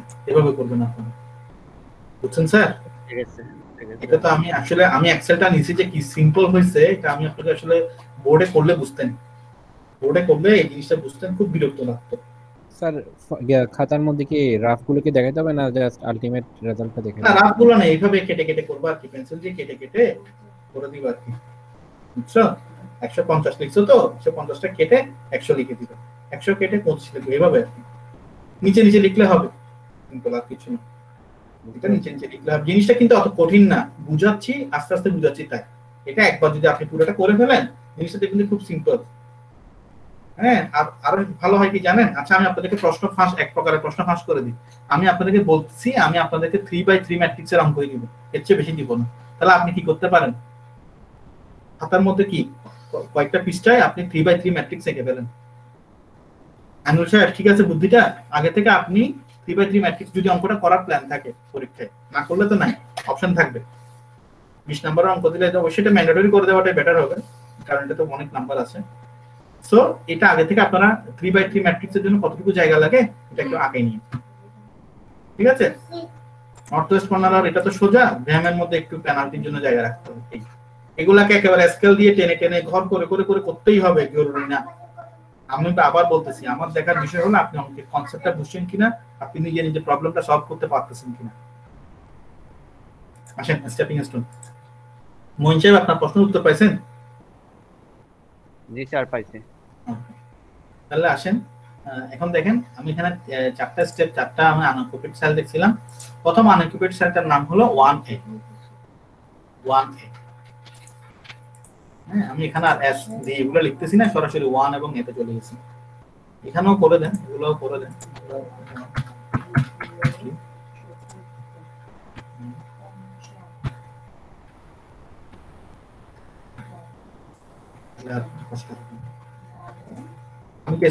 আমি এই সেলটা আপনাদেরকে দিয়ে দিব, আপনারা চাইলে এটার মধ্যে ফিগার চেঞ্জ করে করে প্র্যাকটিস করতে পারবেন। এটা কি তিনটাই করতে হবে স্টেপিং স্টোনে? স্টেপিং স্টোন বুঝি নেই, মানে তিন মেথড, মানে এটা কি তিনটার উপরে অ্যাপ্লাই করতে হবে না? না, স্টেপিং স্টোনের তিনটা না। স্টেপিং স্টোনে আমরা দেখবো লোয়েস্ট যেটা আছে সেটা দিয়ে।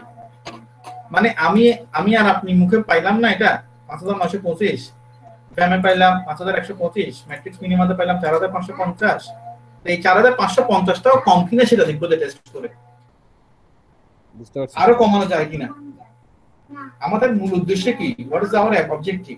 Hour objective is to minimize the cost as much as possible, যতটা সম্ভব কস্টকে কমায় আনা। সেম ডিমান্ড এবং সাপ্লাই রেখে, সেম ফ্যাসিলিটিস রেখে কস্টকে শুধুমাত্র নেটওয়ার্কিং এর মাধ্যমে, নেটওয়ার্ক ডিজাইন বা লোকেশন প্ল্যানিং এর মাধ্যমে, অ্যালোকেশনের মাধ্যমে আমরা কত কমাইতে পারি কস্টটাকে, এটাই হলো আমাদের এখানে দেখার বিষয়। এখানে স্টেপিং স্টোনে আমরা 4টা স্টেপের মধ্যে প্রথমটা দিয়ে শুরু করি। এটা নিচ্ছি S1 D1 বা কনফিউজ হবে, কারণ এক জায়গায় পাইলে সমস্যা।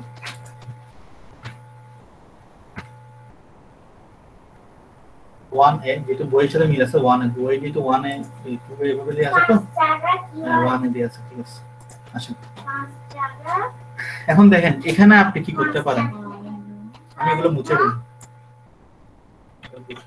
মুছে শিখা হবে। আচ্ছা খেয়াল করেন তো, আমি এই সেটকে এইটা আনঅকুপাইড সেল, আনঅকুপাইড সেলকে অকুপাইড কি দিয়ে করতে পারবো? আমি আনঅকুপাইড সেলটাকে আমি কি করতে চাচ্ছি জানেন? আমি চাচ্ছি এখান থেকে আমি এখানে অতিরিক্ত এখানে এক ইউনিট আমি দিতে যাচ্ছি। আমরা এখানে একটা ক্লোজ লুপ তৈরি করব, শব্দটার নাম হলো ক্লোজ লুপ, অর্থাৎ একটা রাস্তা তৈরি করব। খেয়াল করেন, আমি একটা ক্লোজ লুপ তৈরি করব, ঘুরে আমি আবার এখানেই ফেরত আসবো, অরিজিনে ফেরত আসবো, অরিজিন থেকে ডেস্টিনেশন ভিজিট করে ডেস্টিনেশন থেকে আবার কোথায় ভিজিট আসবো? অরিজিনে। খেয়াল করেন আমাদের রুট প্ল্যান কিন্তু এরকম হবে। আমরা যখন রুট প্ল্যান করব তখন আমাদের রুট প্ল্যানটা এরকমই হয় যে আমরা অরিজিনে ফেরত আসি। খেয়াল করছেন, এই 1 থেকে এখান থেকে যাত্রা শুরু করছিলাম, যাত্রা শুরু করে 1 2 এভাবে হয়ে হয়ে হয়ে হয়ে কিন্তু আমি কি করছি, আবার ঘরের ছেলে ঘরে ফিরে আসছি। এভাবে আমরা কোথায় আসবো? অরিজিনে ফিরে আসবো। সো এখান থেকে আমরা যাত্রাটা শুরু করব, ঠিক যাত্রা শুরু করে আমরা আবার কোথায় ফেরত আসবো? আমাদের যাত্রা যেখান থেকে শুরু করছি সেখানে ফেরত আসতে হবে। এটা হলো কনসেপ্ট। এখন আসেন, আমরা লুপ তৈরি করার সময় খেয়াল রাখবেন, লুপ তৈরি করার সময় অবশ্যই আপনাকে আনঅকুপাইড থেকে কোনো একটা অকুপাইডে আপনাকে যেতে হবে। আনঅকুপাইড সেল থেকে কোনো আনঅকুপাইড সেলে যাওয়া যাবে না। যেমন এই সেল থেকে, স্যার আপনারা কি আমাকে শুনতে পাচ্ছেন? একটু কনফার্ম করেন। ইয়েস স্যার, বলতে পারছি স্যার। ওকে, এই আনঅকুপাইড সেল থেকে আমরা এখানে যেতে পারবো না, গেলে এখানে যেতে পারবো, হ্যাঁ ফাইন, এটাতে যেতে পারবো, এটা থেকে এখানে যেতে পারবো, কিন্তু এটা থেকে এখানে যেতে পারবো না। অর্থাৎ কোনো আনঅকুপাইড সেল থেকে আপনি আরেকটা আনঅকুপাইড সেলে যেতে পারবেন না, আপনাকে অকুপাইড সেল বেছে নিতে হবে। তো আপনি এখান থেকে আইদার এদিকে যেতে পারেন, না হয় এদিকে যেতে পারেন সরাসরি। তো আসেন আমরা এটাকে বেছে নিচ্ছি এভাবে করে। আমি প্রথমে একটু দেখি, আমি ধরে নিচ্ছি এখানে যদি আমি এখানে তো এখন কোনো কস্ট দিই নাই, এখানে আমি কোনো এলিমেন্ট করছি করিনি, এখানে কি কোনো ইউনিট এলিমেন্ট করছি করিনি। আমি ধরে নিলাম আমি এখানে 1 ইউনিট বাড়াবো। কি করব? আমি এখানে কি করব? 1 ইউনিট দিব। আমি আবার বলতেছি এখানে কি করব? 1 ইউনিট দিব। তো এখানে যদি আমি 1 ইউনিট দিই কি হবে? +1 দিলাম।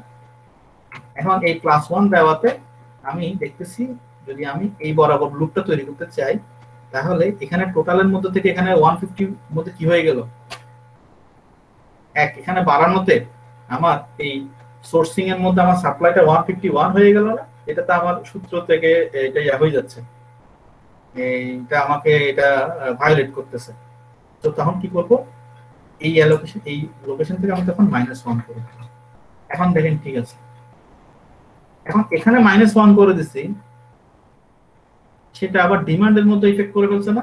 আমি একটু গ্যাপ পড়ে গেছে, -1টা বুঝিনি, আরেকটু আচ্ছা, কেন -1?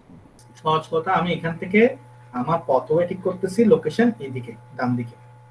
তো ডান দিকে যখন যাচ্ছি, ডান দিকে যেতে গিয়ে আমি এখানে যেহেতু 1 বাড়াইছি, 1 ইউনিট বাড়াইছি, 1 ইউনিট এদিকে বাড়ালে আমার টোটাল ইউনিট তখন 151 হয়ে যাবে না? কিন্তু এটা তো আমার পক্ষে সম্ভব না, কারণ আমি বলেছিলাম সোর্স 1 এর লিমিটেশন হলো <= 150, সে সর্বোচ্চ 150 সাপ্লাই করতে পারবে, এর বেশি পারবে না। আমি যদি এখানে 1 বাড়াই তখন এখানে আমার 151 হয়ে যাচ্ছে না? এটা তো করা সম্ভব না। সেজন্য আমি কি করব? এই স্লটে যাব, ওখান থেকে 1 মাইনাস করে দিব। এখন দেখেন আবার 150 হয়ে গেছে। অর্থাৎ এখানে 1, এখানে 25, এখানে 1, এখানে 24, এখানে 25, আবার চলে আসছে 158। এখন দেখেন এইদিকে -1 করছি, এরপর লুপটা কোথায়? এরপরে আমার এই আটা কোথায়? রুটটা কোথায়? এদিকে নিচের দিকে। এটা নিচের দিকে আমি ঠিক করছি, ওরা ঠিক করে না, আমি ঠিক করছি। কারণ আমার টার্গেট হলো যত কম দূরত্বে গিয়ে আমি আবার আগের জায়গায় ফেরত আসতে পারি, অরিজিনে ফেরত আসতে পারি। ঠিক আছে, এখন দেখেন এটা ডানে গেলাম, ডানে গিয়ে নিচে যাচ্ছি, নিচে গিয়ে আমি এই সেক্টরে গেছি, এই সেলে গেছি, যাইনি। কোন সেলে গেছি? নিচের সেল, অকুপাইড সেলে। আনঅকুপাইড সেলে আমি যেতে পারবো না। তো এখান থেকে আমি নিচে যাচ্ছি, এখানে কিন্তু -1 করছি, এখানে 100টা কি হয়ে গেল? 99 হয়ে গেছে না? এটাও তো সম্ভব না, কারণ ডিমান্ড তো আমার এখানে ছিল 100। এটাকে ফুলফিল করার জন্য আমি এই যেখানে যাচ্ছি ওখান থেকে +1 করে দিই, তাহলে আমার এটা হয়ে যাচ্ছে আবার 100। একইভাবে এখান থেকে দেখেন আমি যেহেতু এই রোর মধ্যে 1 বাড়াইছি, এটা আবার 276 হয়ে যায়, তাও পসিবল না। তাহলে এখান থেকে আমার লুপটা হলো বাম দিকে, কারণ আমার টার্গেট হলো এখানে ফিরে যাওয়া। তো এখানে আমি কি করলাম, আবার -1 দিচ্ছি। এখন আমার এটা আবার কি হয়ে গেল, 275 হয়ে গেল। খেয়াল করে দেখেন এই পুরো কাজের মধ্যে আমার পুরোটা ব্যালেন্স হয়ে গেছে। এখানে +1 -1, এখানে +1, আবার এখানে -1 হয়ে এই জায়গা থেকে আমি আবার কোথায় চলে গেলাম, আমার রোটা কোন দিকে চলে গেছে, আবার এই দিকে অ্যারোটা কোন দিকে চলে গেছে উপরের দিকে। তাহলে এই হলো আমার লোকেশন প্ল্যানিং। আমি এই দিক থেকে গেলাম, নিচে নামলাম, আমি গেলাম উপরে। খেয়াল করেন এখানে টোটাল সাপ্লাই এবং টোটাল ডিমান্ডে কোনো পরিবর্তন হয় নাই। শুধু কি করছি, এক ইউনিট এখানে বাড়াইছি, এক ইউনিট কমাইছি, এক ইউনিট বাড়াইছি, এক ইউনিট কমিয়ে চলে গেছে। স্যার এই টোটাল জিনিসটা বুঝতে পারছেন? কিছু না, সিম্পল। এটাকে আপনারা জটিল ভাবে নিয়েন না, জটিল ভাবে নিলে দেখবেন যে খুব পেইন লাগতেছে। এটা very easy, it's very easy, কিছু না। যোগ এটা এখানে কমন সেন্স দেখেন না, এক বাড়াইছে এক কমাইছে, এখানে এক কমাইছে এখানে এক বাড়াইছে, এখানে এক বাড়াইছে এখানে এক কমাইছে, সিম্পল করে। জাস্ট ল্যাঙ্গুয়েজের কারণে হয়তো এটা একটু খারাপ লাগতে পারে বা কম বুঝতে পারেন, আদারওয়াইজ জিনিসটা সহজ। ঠিক লুপটা এইভাবে আসছে, অলওয়েজ এরকমই হবে, মানে 1 করে। হ্যাঁ 1 করে হবে, 1 এর বেশি হবে না। এই আচ্ছা, এই এত কাহিনী কেন করছি জানেন? এত কাহিনী যেটা করছি সেটা এখন দেখাই। খেয়াল করেন 1A এই সেলটাতে 1A এক ইউনিট যদি বাড়ে, এক ইউনিটের কারণে এখানে $6 কস্টিং বেড়ে গেল না আমার আনিল সাহেব? এখানে এক ইউনিট বাড়ালে, এখানে যদি আমি এক ইউনিট অ্যালট করি, তাহলে আমার এখানে এক ইউনিটের জন্য আমার ইউনিট কস্ট $6 অতিরিক্ত হলো না? প্লাস হবে না? জি, ওই প্লাসটা আমি এদিকে লিখলাম। খেয়াল করেন এখন এখানে চলে আসছি, আমি এখানে চলে আসছি, দেখেন এই আমি এখানে এক ইউনিট বাড়ালাম 1A তে। আমি যেহেতু এক ইউনিট দিছি 1A তে, তাহলে $6 বাড়ছে। কিন্তু এই 1B তে আবার কি হয়েছে, এক ইউনিট কমাইছি, তাহলে এই 1B বরাবর আমার পার ইউনিট কস্ট ছিল $8, তাহলে $8 কমলো না? আবার ঠিক নিচে আসে দেখেন $1 এক ইউনিট বাড়াইছি, এক ইউনিট বাড়ানোতে এক ইউনিটের কস্ট আমার কত বাড়লো, $5 আবার বাড়লো, এই আবার $5 এখানে বাড়ছে। আবার বাম পাশেরটাতে এক ইউনিট কমাইছি, এটাতে কত ছিল পার ইউনিট কস্ট, $4 দিলাম। তাহলে এখন যখন সবগুলোকে আমি দিচ্ছি, দেখেন এখানে আমার কত আসছে, এখানে আমার আসছে -1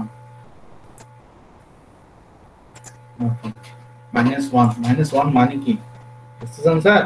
-1 মানে হলো আমি যদি রুট প্ল্যানটা এরকম করি, অর্থাৎ এই জিনিসটাকে যদি এখান দিয়ে সরাই আনি, ঠিক আছে, অর্থাৎ এক ঘর আমি যদি স্টেপিং স্টোন করি, তাহলে আমার অ্যাকচুয়ালি আলটিমেটলি কস্টিং কত কমে আসবে, $1 পার ইউনিট। আমি আবার বলি, আমি যদি এখানে কি করি, এই কাজটা করি, তাহলে আমার প্রতি ইউনিটে কত ডলার খরচ কমে আসবে স্যার? $1 করে কমে আসবে। এবং that is a good sign. মানুষ বুঝতে পারছো? জি স্যার, বুঝছি। এই যে স্টেপিং স্টোন করলাম, করার পরে আমি খরচের ডিফারেন্সটা এখানে দেখালাম, +6 -8 +5 -4 -1 আসছে। এখন এই সেলের কাজ শেষ, সিম্পল। এই কি ফিলোসফিটাই আমি এখন ফলো করে যাব। ঠিক পরেরটাতে দেখো, পরেরটাতে এগুলো কিন্তু আমি নাম্বার দিয়ে দিছি, আপনারা এগুলো কোথায় খুঁজে পাবেন? এই যে B14, এই B14 এটা আপনারা বইয়ে খুঁজে পাবেন। এই 11, এই 14 দেখছেন স্যার? এই আমি স্যার দেখতে পাচ্ছেন এখানে দেয়া আছে, এগুলো এরো দেয়া আছে, দেখতে পাচ্ছি এখানে দেয়া আছে সবই, কিন্তু কথা হলো কিভাবে করছে সেটা দেয়া নাই, এটাই আর কি। এই দেখেন এরোটা দেয়া আছে, 1A1 এভাবে করে দেয়া আছে। সো আমি দিছি এখানে, আমি এখানে এরোটা এভাবে দিছি, এরো চিহ্ন দিয়ে 1A 1B 3B 3A, এটা দেখাতে পারলে হবে। এটা আমি আসলে এক্সেল এসে সুন্দর করে সহজে করা যাচ্ছিল না, এভাবে দিছি এই জন্য, যাতে করে আমি সহজে যোগ করে করতে পারি। এখানে ফর্মুলা লিখে দিছি এক টানে, আমার সবগুলো ফর্মুলা দিয়ে আছে, শর্ট করে হয়ে যাচ্ছে। আচ্ছা, তাহলে আমার একটা সেলের কাজ শেষ। এই সেলকে আমি তাহলে স্যাচুরেটেড করে ফেললাম, এই সেলটাকে আমি টেস্ট করে ফেলছি। আর কে বাকি আছে? 3টা বাকি আছে। এটাকে এবার দেখি, এই সেলটাকে দেখি এখন। খেয়াল করেন এটা থেকে আমি কোথায় যেতে পারবো? এটা থেকে আমার যাওয়ার রাস্তা আছে এদিকে আর ডানে, উপরে টান অকুপাইড সেল যেতে পারবো না। সো আমি এদিকে গিয়ে এভাবে এসে ফেরত আসতে পারি, অথবা এদিকে গিয়ে ডানে গিয়ে উপরে ডানে নিচে ফেরত আসতে পারি। দুইটাই আপনারা করতে পারবেন, কোনো সমস্যা নেই। মারুফ, মারুফ यस স্যার। দেখো আমি ডানে দিয়ে উপরে, বামে নিচে, বামে উপরে এভাবে আসতে পারি, আবার নিচে ডানে উপরে ডানে নিচে বামে এভাবে ফিরে আসতে পারি। আমি একটা দেখাইছি, আরেকটা দিয়ে করা সম্ভব, সমস্যা নেই। এটা মুখস্থ করার কিচ্ছু নেই, শুধু এটা মাথায় রাখতে হবে। কোথায় যেতে পারবো না, কোথায় যেতে পারবো না মারুফ একটু বলো। আনঅকুপাইড থেকে আনঅকুপাইডে যাব। আনঅকুপাইড থেকে আমার আনঅকুপাইড কোনো সেলে যাওয়া যাবে না, আমাকে অকুপাইড সেলে যেতে হবে। এটা কেন, লজিকটা কি? তোমার কাছে 25 কেজি চাল আছে, আশেপাশে আমার ডানে বামে তিনটা প্রতিবেশী আছে, তো সিম্পল ফিলোসফি। আমি বাসা ভাড়ায় থাকি, দেখো আমি এই ফ্ল্যাটে থাকি, এই ফ্ল্যাটের মধ্যে এই পাশের ফ্ল্যাটে টাকা আছে, এই পাশের ফ্ল্যাটে টাকা আছে, এরা গরিব মানে এদের টাকা নেই, এদের টাকা নেই, এদের টাকা নেই আছে। তুমি চাইলে কার কাছে যেতে পারবো, সিম্পল কথা বলে দিচ্ছি। তুমি হরাইজন্টালি যেতে হবে, তোমাকে সোজাসুজি যেতে হবে। কিস্তি চিনো না, কিস্তির মতো যেতে হবে, ঘোড়ার হাতির মতো যেতে পারবে না। হ্যাঁ, হাতির মতো যাওয়া যাবে না, কিভাবে যেতে হবে, কিস্তির মতো। বুঝো তো নাকি কিস্তি বুঝো না? আবার यस স্যার, বুঝি স্যার। বুঝো, বলে যাক আলহামদুলিল্লাহ। দাবা খেলা তাহলে পারো। এই দাবা খেলায় আমরা যেরকম কিস্তির চাল চালি সেরকম কিস্তির মতো করতে পারবে। এটা ভালো উদাহরণ মনে করছে, কিস্তির মতো যেতে পারবে। সো সে এমন একজনের কাছ থেকে যেতে পারবে যার কাছ থেকে অ্যালটমেন্ট নেওয়া সম্ভব।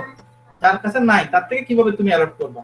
ওর কাছে তো নাই কিছু, ওর থেকে তুমি কিভাবে মানে জিনিস নিবা? এখানের থেকে এখানে জিনিস সরানো যাবে? যাবে না তো। ওর কাছে তো কোনো ইউনিট নাই, তো তুমি ইউনিটকে স্টেপিং স্টোন কেমনে করবা? ইউনিটকে সরাবা কিভাবে এখান থেকে? এখান থেকেও সরাতে পারবো না, কারণ এখানে তো নাই। তো যার কাছে নাই তার থেকে তুমি কিভাবে ধার নিবা?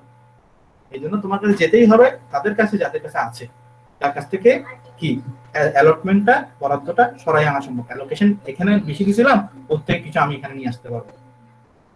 ফাইন, তাহলে আমি আর নতুন করে আর এই অ্যারোটা বুঝাচ্ছি না, সরাসরি এটা বুঝলাম। তাহলে সিম্পল আগের মতোই এখানে আমরা +1 দিই, 1 ইউনিট বাড়ালাম। 1 ইউনিট যেহেতু বাড়াইছি, এখানে কি করবো স্যার বলে যান মহিন স্যার? এখানে কি করবো? এই সালে কি করবো? এই সালে কি করবো? 1 মিনিট কমাই দিবে স্যার। -1 হবে। -1, ফাইন, থ্যাংক ইউ। তাহলে ঠিক উপরের সেলে গিয়ে আবার +1, বামের সেলে গিয়ে -1, নিচের সেলে গিয়ে +1, আবার বামের সেলে গিয়ে -1। দেখেন মিলছে কিনা, বুঝতে পারছেন স্যার? আপনারা ঠিক উল্টাটাও করতে পারতেন, এই রাস্তা দিয়ে এসে এদিক দিয়ে গিয়ে এদিক দিয়ে গিয়ে এদিক দিয়ে গিয়ে এদিক দিয়ে, তাও কিন্তু সেম থাকতো, কোনো সমস্যা নেই। আমি কি বুঝাতে পারছি? রুট প্ল্যানটা আমি একটু আপনাকে বুঝাই দিই, আরো একটু খেয়াল করো। ধরো তুমি মুরাদপুর থেকে নিউ মার্কেট যাবা মেহেদিবাগ হয়ে, এখন আমি একটা রুট ঠিক করে দিছি, তুমি যাবা এদিক দিয়ে যাবা, ইয়া দিয়ে আসবা, ধরো টাইগার পাস দিয়ে হয়ে আসবা, মুরাদপুর দিয়ে পাঁচলাইশ, প্রবর্তক, মেহেদিবাগ, কাদিরদেউরি হয়ে সোজা নিউ মার্কেট যাবা। নিউ মার্কেট থেকে আসার সময় তুমি কি করবা? স্টেশন রোড দিয়ে হয়ে, কদমতলী হয়ে, তোমার টাইগার পাস হয়ে, লালখান হয়ে, ওয়াসা হয়ে, তারপর জিসি আসবা।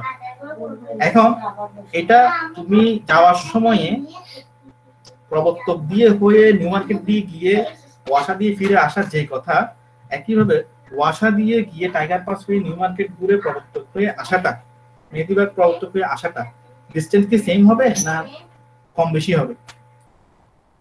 কারণ আমার সার্কেল তো সমান, আমার সার্কেলটা একই না। এখন তুমি যদি এদিক দিয়ে যাও যেটা হবে, তুমি যদি এদিক দিয়ে যাও অলমোস্ট সেম হবে না?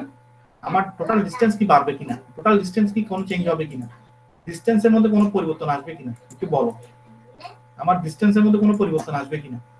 না স্যার। এটাই এখানে করছে মূলত। সো কনফিউজ হওয়ার কিছু নেই, মুখস্থর কিছু নেই। সেক্ষেত্রে তোমার হয়তো এদের মতো হুবহু এটা হবে না, তোমার হয়তো তখন কি হবে, 2A 2C হবে। হ্যাঁ, এই 2A 2C না হয়ে 2A 3A হবে, 2A 3A হবে। এটা করা সম্ভব, অস্বাভাবিক কিছু না। সো আসো আমরা এখন এটা করি। তাহলে করছি, এখন আমরা খরচটা দেখি, রেড করে রাখছি। খরচ তাহলে কি হলো, এখানে +1 করলাম, তাহলে 7 +7, হ্যাঁ, -11, এক ইউনিট করে, আবার +10 -8 +5 -4 কত হলো -1। তাহলে এই রুট প্ল্যানেও আমার কি হচ্ছে খেয়াল করো, এখানেও আমার $1 করে কমতেছে। স্যার আমি কি বুঝাতে পারছি আপনাদেরকে? জি স্যার, বুঝতে পারছি। ওকে, সেম আরেকটাও দেখেন, আমাদের এখন তাহলে এটাও শেষ, এইটাও আমাদের স্যাচুরেটেড, এখন আর এই দুটো আছে। এটা দেখেন কি হচ্ছে, মাঝখানেরটা, এটা থেকে বামে কোনো আমার এলাকা নাই, উপরে আছে নিচে আছে, উপরে আছে নিচে আছে। তো আপনি চাইলে নিচের দিকে গিয়ে ফিরে আসতে পারেন, আবার ডানে গিয়ে উপরে গিয়ে, আবার উপরে গিয়ে ডানে গিয়ে, তিনটাই করতে পারেন, ঠিক আছে, সমস্যা হবে না। এখন দেখেন এটা থেকে আমি কিভাবে করতেছি, এখান থেকে আমি ডানে গেলাম, উপরে গিয়ে ডানে গিয়ে ফিরে আসতে পারেন, আমি ডানে গিয়ে উপরে গিয়ে ফিরে আসতেছি, সমস্যা নেই। সেম আমি এগুলো মুছে দিচ্ছি। তাহলে আমি যদি এখানে +1 নিই, এখানে গেলাম -1, তাহলে এখানে -1 নিলে এখানে +1, আবার এখানে ফার্স্টটাতে -1, দ্যাটস ইট। একইভাবে খরচটা হিসাব করেন, +11 -11, এই যে +11 -11 +10 -8 কত আসলো? মারুফ কত আসছে?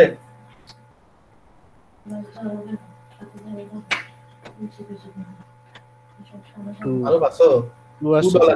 এটা কি হয়েছে যে এটাতে কি বুঝাচ্ছেন? $2 খরচ বেশি হয়ে গেছে। $2 খরচ বেশি হয়ে গেছে। তাহলে এটা কি সম্ভব নেওয়া? না স্যার, এটা কোনোভাবেই সম্ভব না। This is not at all feasible.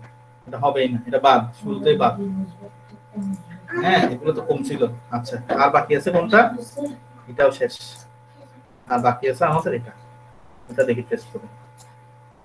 এই এখান থেকে আমি চাইতে পারি উপরটাও অকিউপাইড, বামেরটাও অকিউপাইড। তুমি চাইলে বামে যেতে পারো, বামে গিয়ে এইখানে আমি অকিউপাইড, যেহেতু আমাকে অবশ্যই এখানে যেতে হবে। আমি যদি এখান থেকে এখানে যাইও, তারপর আমার কি করতে হবে? এখান থেকে এখানে যেতে হবে, একই কথা। আচ্ছা, এখান থেকে আমি এদিকে গেলাম, তারপরে কি আমি বামে যেতে পারবো?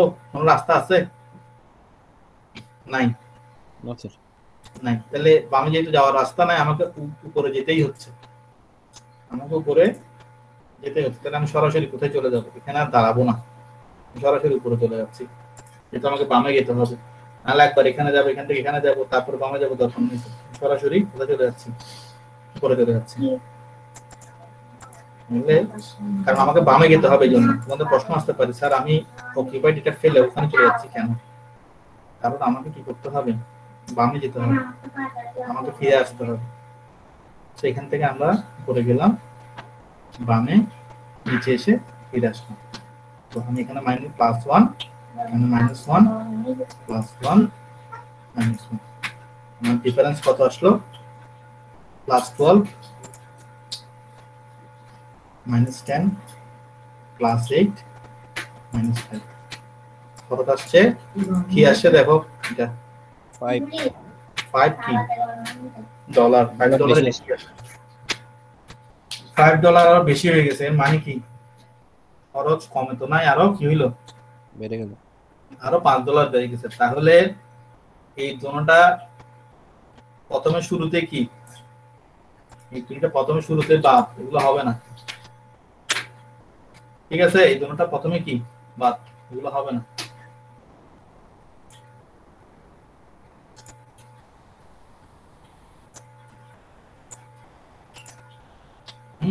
তাহলে আছে বাকি আর কে? এই সেল, এটা আছে। তাহলে আমাদের নিতে পারবো, আমার ফিজিবিলিটি কোনটা? আমি এই অল্টারনেটিভটা নিতে পারি, এটা, অথবা এটা নিতে পারি। এখন এখানের মধ্যে ক্যাচাল লেগে গেছে একটা। কি ক্যাচাল লাগছে? এখানে যদি -2 হইতো, এখানে যদি -1 হইতো, অথবা এখানে যদি -2 হইতো, এখানে যদি -1 হইতো, তাহলে ঠিক আছিল। মারুফ বুঝতে পারছো? অর্থাৎ আমি দেখতে পাচ্ছি 1 তে যদি আমি রিপ্লেস করি, তাহলে আমার -1 অর্থাৎ $1 কমে, 2 এতে করলেও $1 কমে। যদি এমন হতো 1 এতে -2, এখানে -1, তাহলে আমি কোনো কথাবার্তা ছাড়াই $2 যেখানে কমছে সেটা নিয়ে নিতাম। কিন্তু এখানের মধ্যে কি হয়ে গেছে? আবার টাই হয়ে গেছে, ঠিক আছে? এখানের মধ্যে কি হয়ে গেছে? টাই হয়ে গেছে।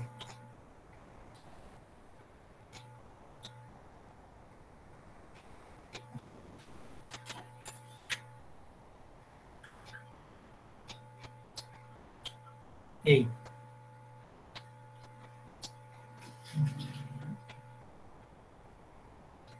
আচ্ছা, তো টাই হয়ে গেছে যেহেতু এখন আমার কি করতে হবে 1 এবং 2 এ দুটো দিয়ে দেখতে হবে। তাহলে আমি 1 এটা দিয়ে আগে টেস্ট করে দেখি, এটা তো আমি দেখছি -1 আসছে। এখন এখানে পিকচার अभी বাকি है, তো মানে আমরা মোটামুটি অঙ্ক শেষ হয়েছে মনে হচ্ছে না? অঙ্কটা তো শেষ হয়ে আসছে নাকি? জি স্যার। মনে হয় এখন কাহিনী আরেকটু বাকি আছে, ফাইনাল আমি ধরে নিলাম আমি এটা নিব। খুশি হয়েছি, আমি খুব খুশি হয়ে গেছি, এটা নিব। এটাতে -1 আসছে, আমি এটাতে খুশি, আমি এটাতেই নিব। ঠিক আছে, এখন নেওয়ার সময় আমি এখন কি করব? আমি তো জানি কি করছিলাম। এই স্যার +1 স্যার এক মিনিট, আমরা তো মানে জানি যে আনঅকুপাইড থেকে আনঅকুপাইডে যাওয়া যাবে না, হ্যাঁ, অকুপাইড থেকে আনঅকুপাইডে যাওয়া যাবে। তো সেক্ষেত্রে আমরা 12 যদি অকুপাইড ধরি, হ্যাঁ, তো 10 তো আনঅকুপাইড, ওইটা ওখানে কিভাবে দিচ্ছি? কোনটা স্যার, কোনটা? লাস্টে যেটা করছি, একদম লাস্টে 12 থেকে যে 10 এ গেছি, হ্যাঁ 12 থেকে 10 এর ওইদিকে গেছি আমরা। 12 থেকে 10 এ কিভাবে যাবো সাইডে? 12 থেকে 12 থেকে ওখানে যদি 13 হইতো তাইলে না যাইতে পারতাম। আচ্ছা, কেউ কেউ কি একটা আনসারটা দিবেন নাকি আমি দিব? আনুল সাহেব আনসারটা দিতে পারবেন ওনার প্রশ্নটা?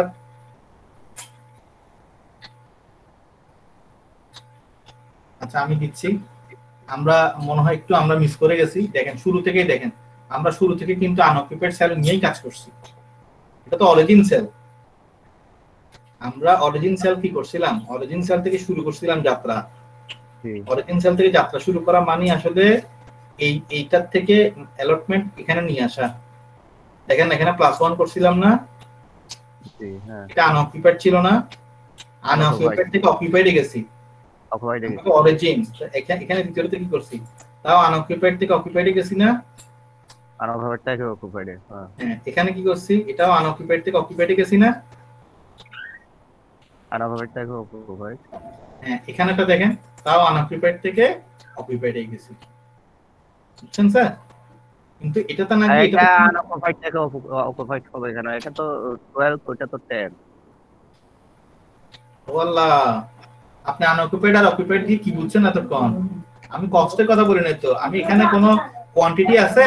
অর্থাৎ এখানে এই এই এই চ্যানেলে কি আমি কোনো টাকা পাঠাচ্ছি? অর্থাৎ 3 নাম্বার সোর্স থেকে তো ডেস্টিনেশন সি তে কোনো মাল পাঠাচ্ছি না। মানে গাড়ি এটা কি আছে? ফ্রি আছে। এই 3 নাম্বার সোর্স থেকে। আরে আনঅকুপাইড মানে আসলে এটা বুঝাচ্ছি যে স্যার আপনি বুঝতে ভুল করতেছেন। না স্যার, আমি কস্টটা হিসাব করিনি।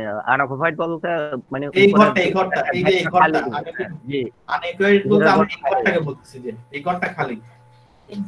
এই ঘরটা সবখানে যে খালি ছিল, এই যে এখানে ক্ষেত্রেও খালি ছিল, এখানেও খালি ছিল, খেয়াল করেন এখানে খালি ছিল। আনঅকুপাইড বলতে এটা বুঝাচ্ছি, এটা আনঅকুপাইড এটা অকুপাইড।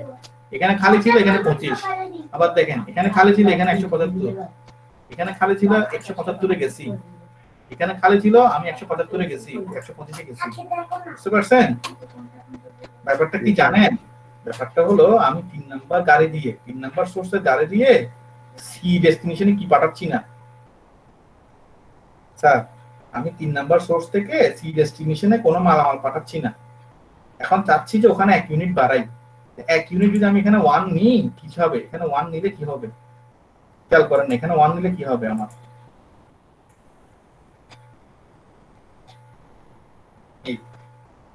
ঠিক আছে ঠিক আছে। এখন বুঝতে পারছেন এখানে আমি কি করছি আসলে?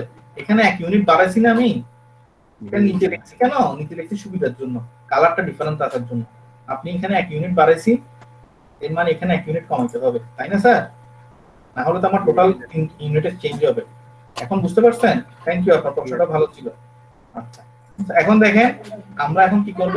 আমরা এখন আবার আমাদের আগের জায়গায় ফিরে আসি। এখানে যেটা করছিলাম এখানে কি ছিল? 25 এখানে ছিল। আমি এগুলো কালারটা চেঞ্জ করি। আমাদের এটা স্টার্টিং স্টোন আমরা প্রথমে করছি কি আমাদের 25, এটা ছিল আমাদের বেসিক ইয়ার। এই আমাদের এই যে ম্যাট্রিক্স মিনিমাতে এই 25 125 175 275, তাহলে এটাও আমি দেখছি, এটাও আমার দেখা শেষ। দেখে শান্তি পাইলাম না, $5 খরচ বেড়ে যাচ্ছে এই কাহিনী করলে, এখানে দিলে মালামাল হবে না।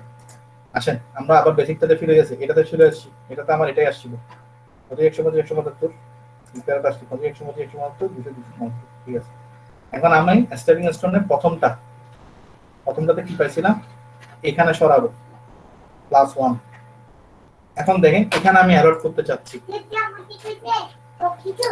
এখানে যদি আমি অ্যালট করি তাহলে কি হবে, এখানে আমি অ্যালট করতে পারবো, এখানে আমি এই 25টা থেকে অ্যালট করতে পারবো।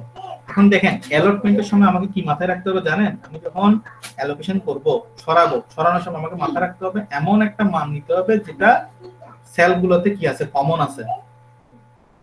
যেমন দেখেন আমি কি এখানে কোন সেলের মধ্যে 200 225 সরাতে পারবো?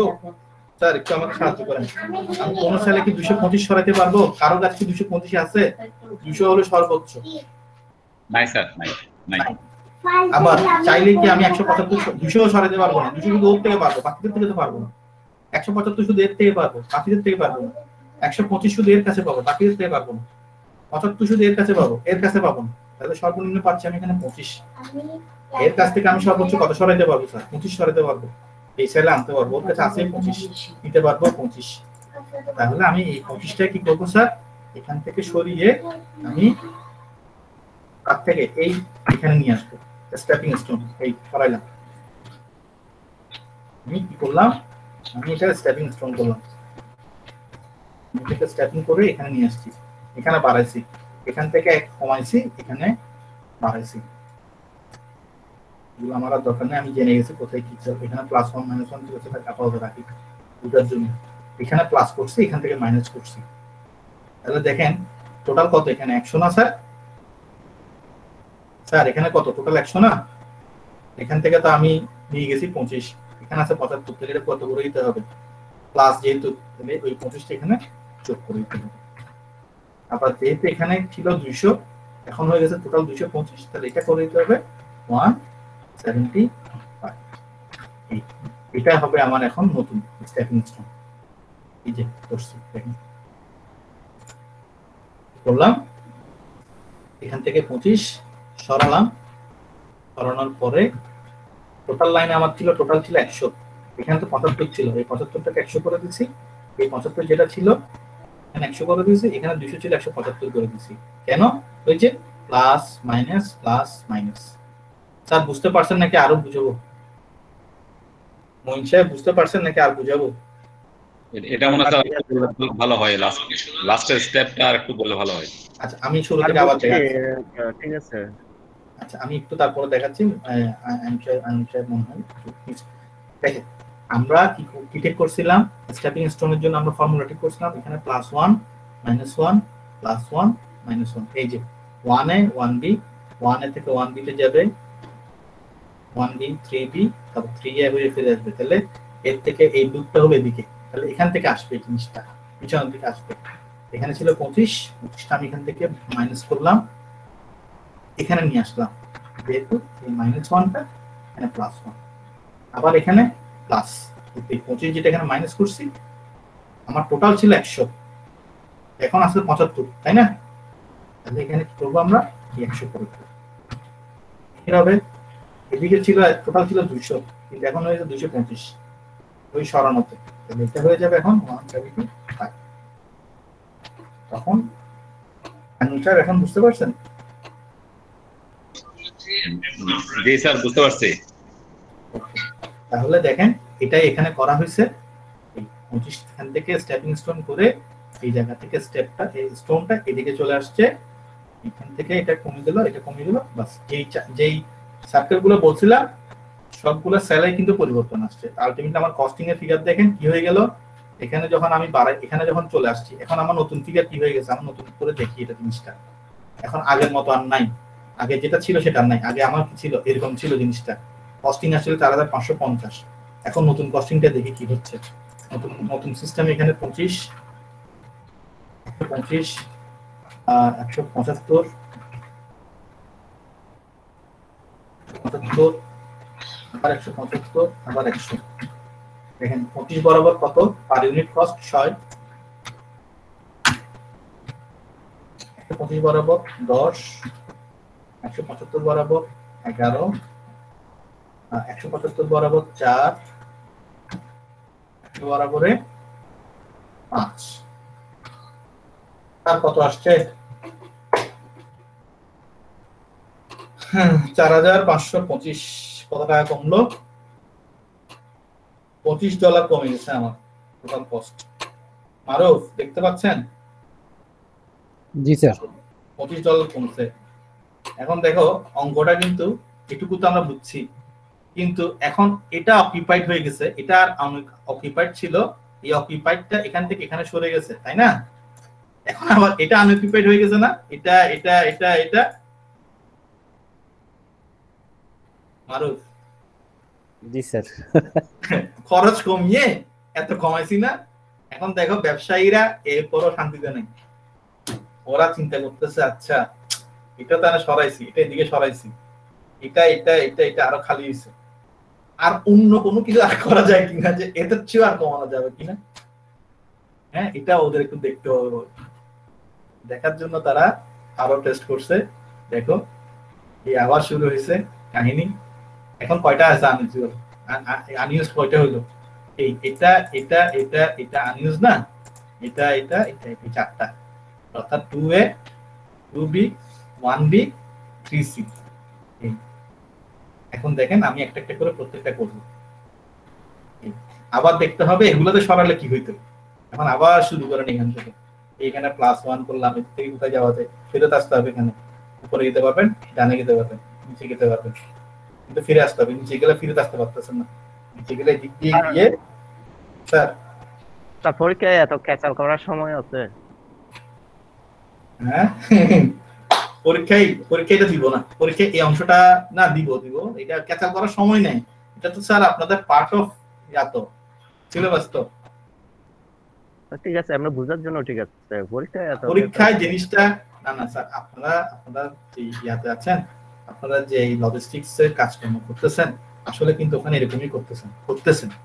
আপনি না করলে আপনার ঊর্ধ্বতন কেউ একজন করতেছে, অর্থাৎ কেউ একজন আছেন যিনি সিমুলেশন করতেছেন, রুট প্ল্যান করতেছেন। তার ওখানে ঠিক আছে বলেন যে আপনি 6টার মধ্যে দেন, ঠিক আছে 6টার মধ্যে কাজটা ডান হয়নি, পরের দিন দিলাম। কিন্তু পরীক্ষায় তো ওরকম নাই, পরীক্ষায় বলেন যে আপনার শাখা থেকে পরীক্ষা 9টার ভিতরে দেন। সেটা ঠিক আছে, আপনার কথা তো ঠিক আছে, কিন্তু আমার তো শিখাই দিতে হবে। তাহলে আমি পরীক্ষায় সব স্টেপ দিব না। এটাতে টোটাল অঙ্কটা কয় পৃষ্ঠা দেখছেন স্যার?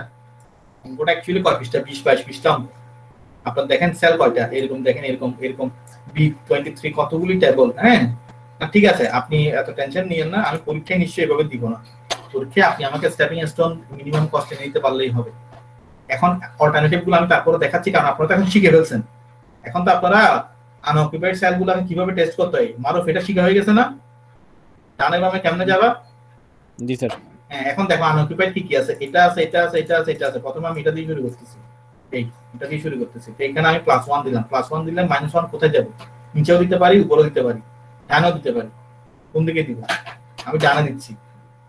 আমাকে মধ্যে কথা এদিকে গিয়ে এদিকে ফেরত আসতে হবে, না হলে উপরে গিয়ে নিচে গিয়ে এভাবে ফেরত আসতে হবে। কিন্তু আমি যদি নিচে গাইতাম তাহলে কি হইতো? নিচে গেলে আমি এদিক থেকে এখানে গেলেও হচ্ছে না, এখানে এখানে গেলেও হচ্ছে না, এখানে গেলে আসার কোনো রাস্তা আছে? নাই। তাহলে আমার রাস্তা হলো হয় এদিকে গিয়ে এভাবে ফেরত আসবো, না হলে এদিকে গিয়ে এভাবে ফেরত আসবো। তাহলে এখানে +1 -1 +1 -1 দিয়ে চলে আসবো। এখন +1 করে দেখি, +7 -11 +10 -6। এই করে আমার খরচ কমছে? কমে নাই, আগেরটাই আছে, আগেরটাই অত মিনিমাম আছে। তাহলে দেখো আবার এটা আনঅকুপাইড, এটা দিয়ে শুরু করি, +1 -1 +1 -1 এভাবে গিয়ে 8 - 6 + 4 - 5, এইখানে -1 আসছে, কস্টিং -1। এটা করলে আমার খরচ কমবে। ঠিক আছে, আবার আসেন এটাতে, মাঝখানটা দেখলাম, মাঝখানটা সেম দেখলে হচ্ছে যে $3 বাড়তেছে। লাস্টেরটাতে এটাতে দেখলে হচ্ছে কি হচ্ছে, +1 -1 +1 -1 ফিরত আসলাম, 12 4 এদিকে গিয়ে এভাবে আসছি, 12 4 6 10 $4 বাড়ছে। তাহলে দেখা যাচ্ছে আমার যেটা মিনিমাম ছিল সেটা মিনিমাম আছে ঠিক আছে, কিন্তু একটাতে দেখা যাচ্ছে 0 আসছে, একটাতে দেখা যাচ্ছে 0 আসছে, অর্থাৎ এখানে আসলে অপটিমাইজেশন সম্ভব। 1A যেটা দেখা যাচ্ছে না, 1A দিয়ে যেটা আমরা করছি, এই যে আমরা এসএল নিয়ে যে কাজ শুরু করছিলাম, আমাদের দুটো অপশন আসছিল। আমাদের 1A, এই 1A সেলটা নিয়ে একটা পাইছিলাম -1, আবার 2A সেলটা নিয়ে পাইছিলাম। এই দুটার মধ্যে আমাকে রিপ্লেস করতে হতো। তো 1 এটা দিয়ে দেখছি যে ঠিক আছে, 1 এটা দিয়ে লিস্ট কস্ট আসে ঠিক, কিন্তু এটা অল্টারনেটিভে দেখতে পাচ্ছি কি আবার 0 আসছে, অর্থাৎ খরচ বাড়েও নেই কমেও নেই, এরকম অপশনও আছে। তার মানে মাল্টিপল কেন সলিউশন আছে। সেজন্য আমি কি করব, এই 1 এ যেরকম দেখছি সেরকম 2 এটা দিয়েও একটু দেখবো, 2 এটা দিয়েও দেখবো। এই 1 এ যেরকম করছিলাম সেরকম 2 একে দিয়েও করবো, অর্থাৎ এই জায়গা থেকে কি আসবে, এই 2 এটাকে আমরা রিপ্লেস করব। 2 এটা কোথা থেকে রিপ্লেস করা যায় সেটা দেখতে হবে। আমরা আবার বসাই ফেলি 25 125 25 ছিল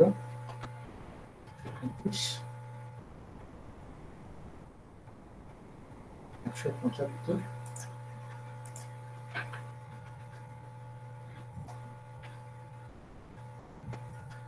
275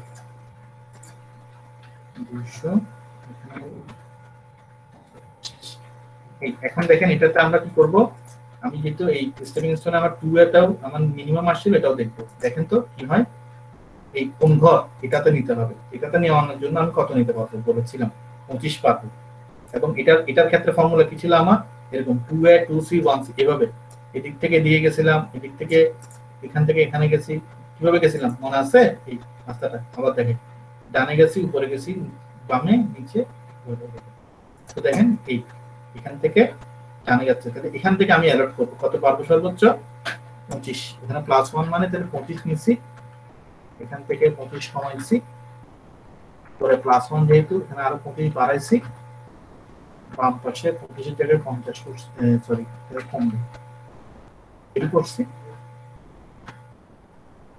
এই +1 তাহলে বাড়ছে, আমি -1 তাহলে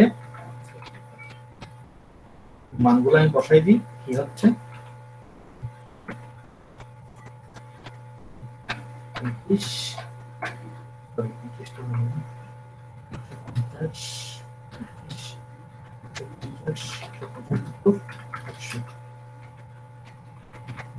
এখানে কি হচ্ছে 10 7 11 4 5 কত আসলো স্যার 4525। না, দেখতে পাচ্ছি যেটা খরচ আমার কি হয়েছিল, আমার সেমই আসতেছে। ওকে, সো আমার এখানে আলটিমেটলি আমরা তাহলে কি করব, solution in table 24 also results in total minimum cost 4525. So the steps of the stepping stone method are summarized here. আমরা সামারাইজ করি, we have determined the stepping stone costs, কতগুলো বের করছি, and cost changes for each empty cell in each table. Allocate as much as possible to the empty cell with the greatest net decrease in cost. Repeat steps 1 and 2 until all empty cells have positive cost change. Indicate an optimum solution. আমরা সবগুলো মিলাই test করে দেখলাম যে আমার আসলে optimum solution আসে 1 এবং 2 এর যে কোনো একটাতে। এটাতে আমার যেটা আসছে সেম, এটা তো আমার কি আসছে স্যার এই প্রথমটাতে সেম আসছে। সো আমরা কি করব, এই রুট এটা নিব, অর্থাৎ এটাই হবে আমার কি আলটিমেট ফাইনাল স্যার টেবল, অর্থাৎ B19 টা। এখন বলেন স্যার বুঝতে পারছেন কিনা?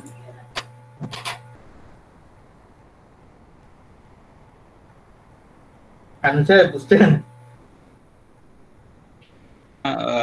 বুঝছি স্যার, লাস্টে একটু ইয়ে হয়ে গেছে। লাস্টে কোন দিকে বলেন, কোন জায়গাটায়? স্টেপিং স্টোন পর্যন্ত বুঝছেন? ওটা বুঝছি, এইটুকু তো বুঝছেন। আচ্ছা, ওটা বুঝছি। 1 এতে কি করছি জানেন? 1 এতে জাস্ট এটা করে দেখছি, যে সরাই দেখছি। এখানে তো সরানোর অপশন দেখছিলাম 1 1 দিয়ে। এই দুটো সরানোর অপশন দেখছি না লাস্টে, এই 1A 1B, এটা আমি নামও দিছি 1A 1B এটা দিয়ে।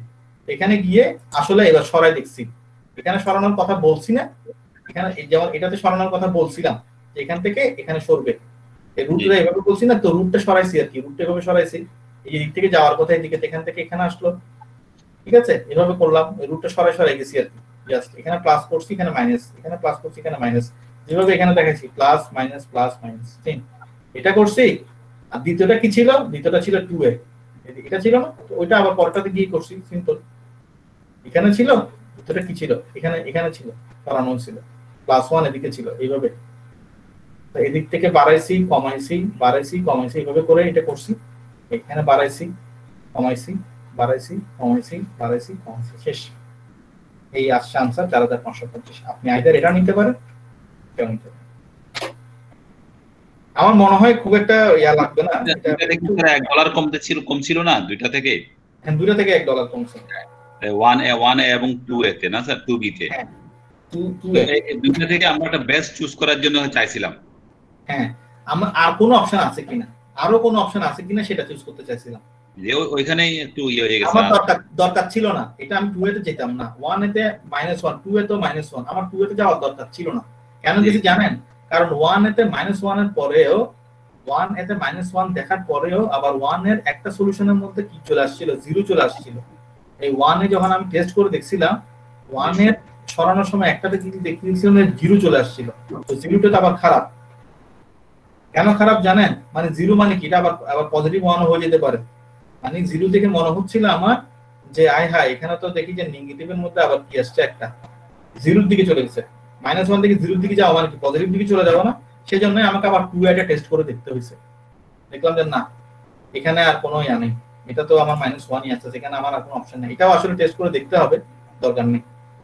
সো আপনারা পরীক্ষায় যেটা করবেন কি, পরীক্ষায় শুধু সরাইতে পারলেই হচ্ছে। এই পরীক্ষায় আপনারা মিনিমাম কস্ট এটা আমাকে 4525 এর অপশনটা বের করে দিতে পারলেই হচ্ছে।